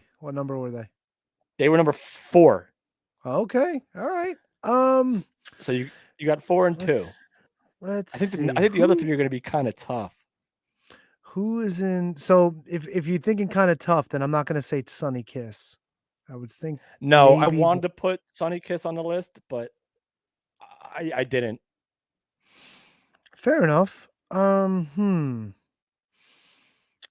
don't know if you'd put Kip Sabian on there. And these. No, go ahead. What were you saying? And some of these people, actually, the rest of the 3 are pretty prominently featured. One was just on Rampage on Friday, and I think it's they're not hurting, but I feel like I would like to see them on Impact. Sorry about that. I had to take no a phone problem. call You're good. from the wife. What's the top 5 list, Kevin? I'm sorry. No problem. All right, so Tony already got 2 of them. I heard Joey Janela and John Silver. Yeah, it's who I would like to see from AEW on Impact Wrestling, and who I think could benefit the most from it, whether it's working on their in-ring stuff, whether it's getting more TV time. The categories, the criteria is endless. All right, and Janela was 3, and what was Johnny Silver? No, Janela was 2. Johnny Silver and Alex Reynolds were 4. Or 4. And all the other guys are singles. There's no more tag teams. Right. Well, one is a tag team, but he's not. One is part of a tag team, but the tag team's not there. Just him. Okay. Sonny Kiss. No, Tony Guess. Tony Guess. Sonny Kiss. And no, as much as I wanted to put Sonny on the list, it just didn't work out. Can I get a Jack Evans? You cannot get a Jack Evans. Okay. He's going to be tough. How about Eddie Kingston? Eddie Kingston's in a great spot right now. So, no. Yeah, but you did say people that were in a great spot are on the list. You're very right. Used. Eddie Kingston's in a great spot. These other people are used. And one, like I said, I told Tony, one was on Rampage on Friday. Actually, 2 were on Rampage on Friday, I believe. And one hasn't really been seen, but I think he would be the most beneficial of time on Impact. Ricky Starks. Thought about Ricky Starks. I really wanted Ricky Starks because I have no idea what they're doing with Ricky Starks. He was on commentary on Rampage. I don't know if he's still what he's doing. So no, I thought about him though. Close. Close. Brian Cage? No. Powerhouse Hobbs. That's the other guy. Powerhouse Hobbs is the guy who I think would murder on Impact Wrestling. So Powerhouse Hobbs is number 5. Will Hobbs. Okay. Right? Will is his first name, right? Yes. Yeah. Somebody that's been on. Wow.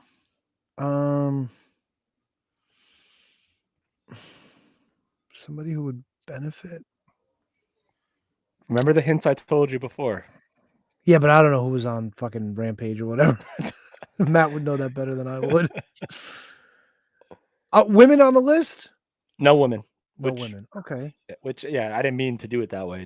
That's fine. It's your list, your rules. Oh boy. Any ideas, Matt? Lance Archer. No. I think he's awesome where he is. Okay. Oh, how about Kazarian? Kazarian is on Impact. What? What? No, that's Daniels. No, Kazarian has been on Impact. The last. Has he been? Like the last month. Oh. Yeah. Matt Hardy. Negativo. Luchasaurus? Negativo. Huh. Orange Cassidy. Oh my god, this is gonna be bad. No. No. Trent Beretta. Oh, but that would be good. Chuck Taylor. No. All right. We're missing Tony, two.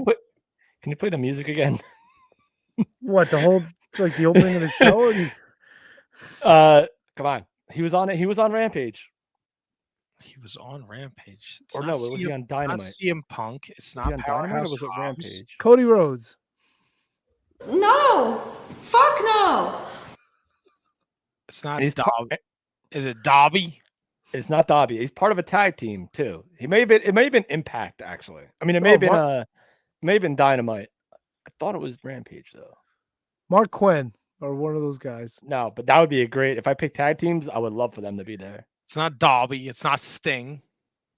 Is it Sting? It's not Sting.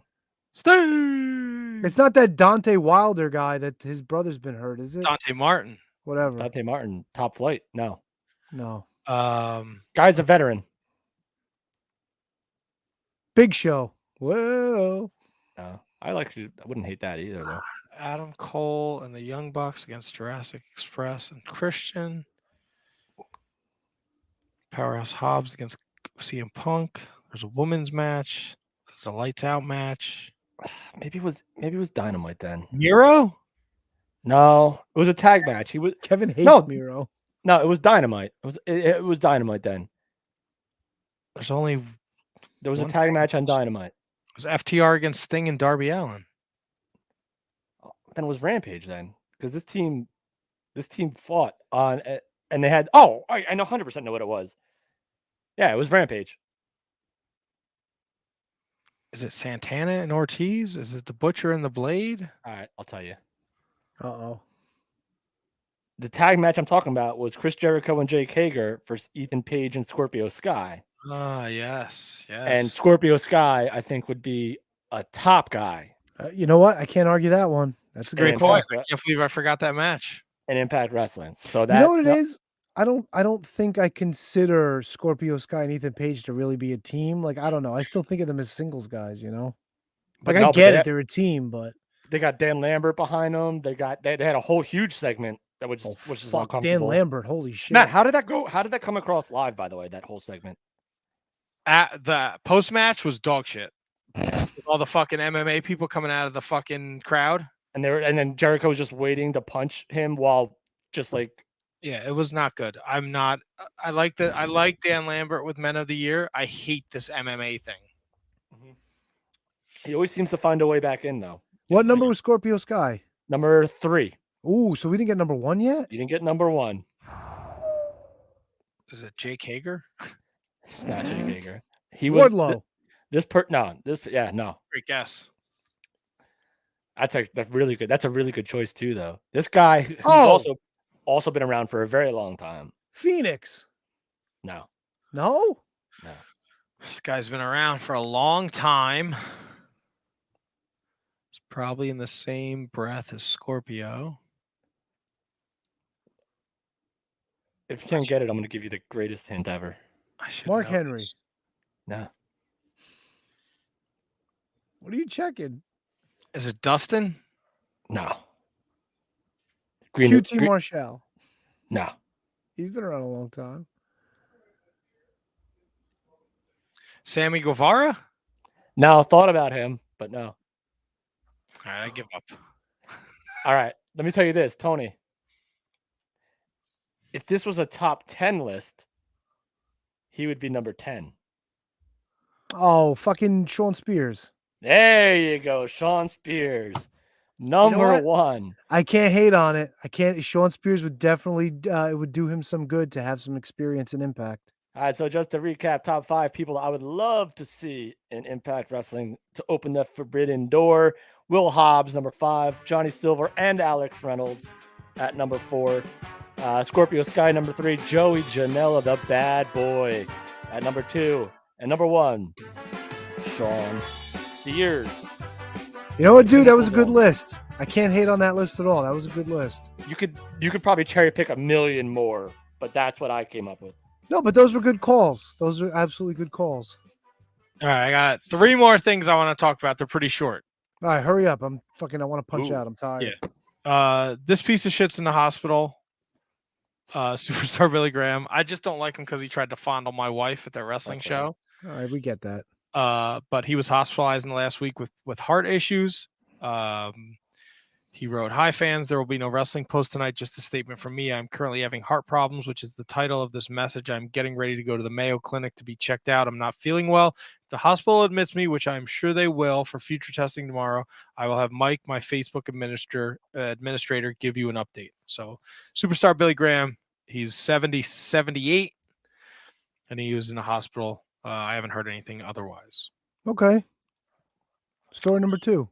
Story number 2. Did you see our friend Kiwi on the yes starting shit with Bitch Bagwell wearing our shirt? Isn't it funny how two of the fucking funniest guests and like most historical guests probably? I mean, Buff Bagwell was the whole thing where Eric Bischoff was going to hire him for Impact, and Bischoff came out and said, I don't know where he got this from or who he heard this from, but there was no way we were hiring him, and fucking calling him out for being a bitch because he was calling out Kiwi wearing a pink and black Shining Wizard shirt. Fantastic. Yeah, it's just very entertaining. Kevin sent an awesome picture. I guess it was on his Facebook too. Kiwi, Alan Funk's Facebook, and it's him, Teddy Long, Rick Steiner, Scott Steiner. I think that's Sergeant Buddy Lee Parker. Sarge. Oh yeah. If you will. Yeah, I didn't recognize one guy in that picture. I don't think the guy. Yeah, I don't know who that guy is behind Teddy Long either. He has an Instagram, but he has no posts, so I don't know who it is. All right. And story number 3. Did you guys watch The Dark Side of the Ring? Negative. Yes, I did. I watched it this afternoon. It is. I get it. He had his issues, but holy fuck, dude. All right. So let me ask you this, guys. Tony, let me ask you this real quick. Did they paint it out to be? Was it like? I don't know how to say this. Who do they depict as like? Was it? Did they depict Canyon badly, or did they depict other people badly? I wouldn't say they depicted anyone particularly badly. I think it's a tough watch because Canyon clearly had some other shit going on aside from the fact that he was gay. I mean, the fact that he really was embarrassed and afraid to come out with that fact, like, really fucked with him. And bro, like, I don't know whether you like fucking Sinister Minister or not, but if half of the stories are true that he told, man, Canyon just fucked with him nonstop, dude. Nonstop. Matt, safe to say, is this the darkest side of the ring that we've seen? Like the darkest side this season? Is season 3 the darkest side? I feel like they're getting way more like deep into like just like it just seems so much more. It seems so negative as opposed to just trying to explain stuff. Yeah, but the truth behind it is negative. It's the dark side of the ring. Yeah, like here's Chris right. Canyon. He's beloved by all his peers, but he is battling the fact that he is a homosexual in 2000. He's even before in 2000 because they go through the story. Yeah. He's afraid to come out, and he feels like if he comes out, they'll fucking ostracize him from the world of professional wrestling. He's also bipolar, which we don't find out until after he's taken his own life.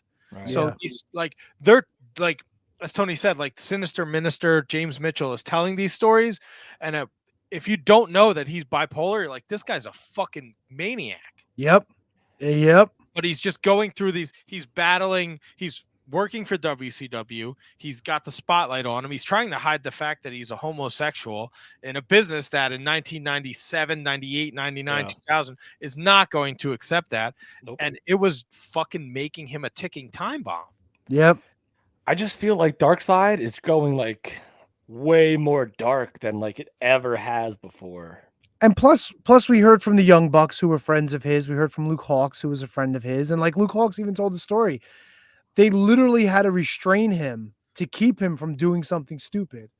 Like they duct taped him to a chair until he fucking calmed down. He's like, this shit happened all the time. He was texting the Young Bucks that he was going to end his life. Like just fucking crazy shit, dude. Crazy shit. Quick trivia question, guys. Do you remember the tag team that Chris Kanyon was in WCW and who his partner was in the early 90s? Yes, it was Men at Work, and I forget who his partner was because they showed a clip of it in the video. Oh, there was a reference to it too. Who is also no longer with us, by the way, unfortunately. It wasn't Van Hammer. No, I think he's still alive. Van Hammer. Yeah, Van Hammer's still alive. He's in jail somewhere, though, isn't he? He's getting arrested for fucking DUI. It's not Chris Champion. Nope. Oh, the fucking name's on the tip of my tongue. Go ahead, Kev. Starts with an M. Marche Rocket, Men at Work, Mims. No, it was Men at Work was Chris Kanyon and Mark Starr. Oh, fuck yeah. That was it. Mark Starr. Fucking A. On that, I know it's a good watch. It's a tough watch. I mean, the stuff with him on the Howard Stern show with John Cena saying he was no good and then Ric Flair calling and saying he was no good. It's hard to listen to.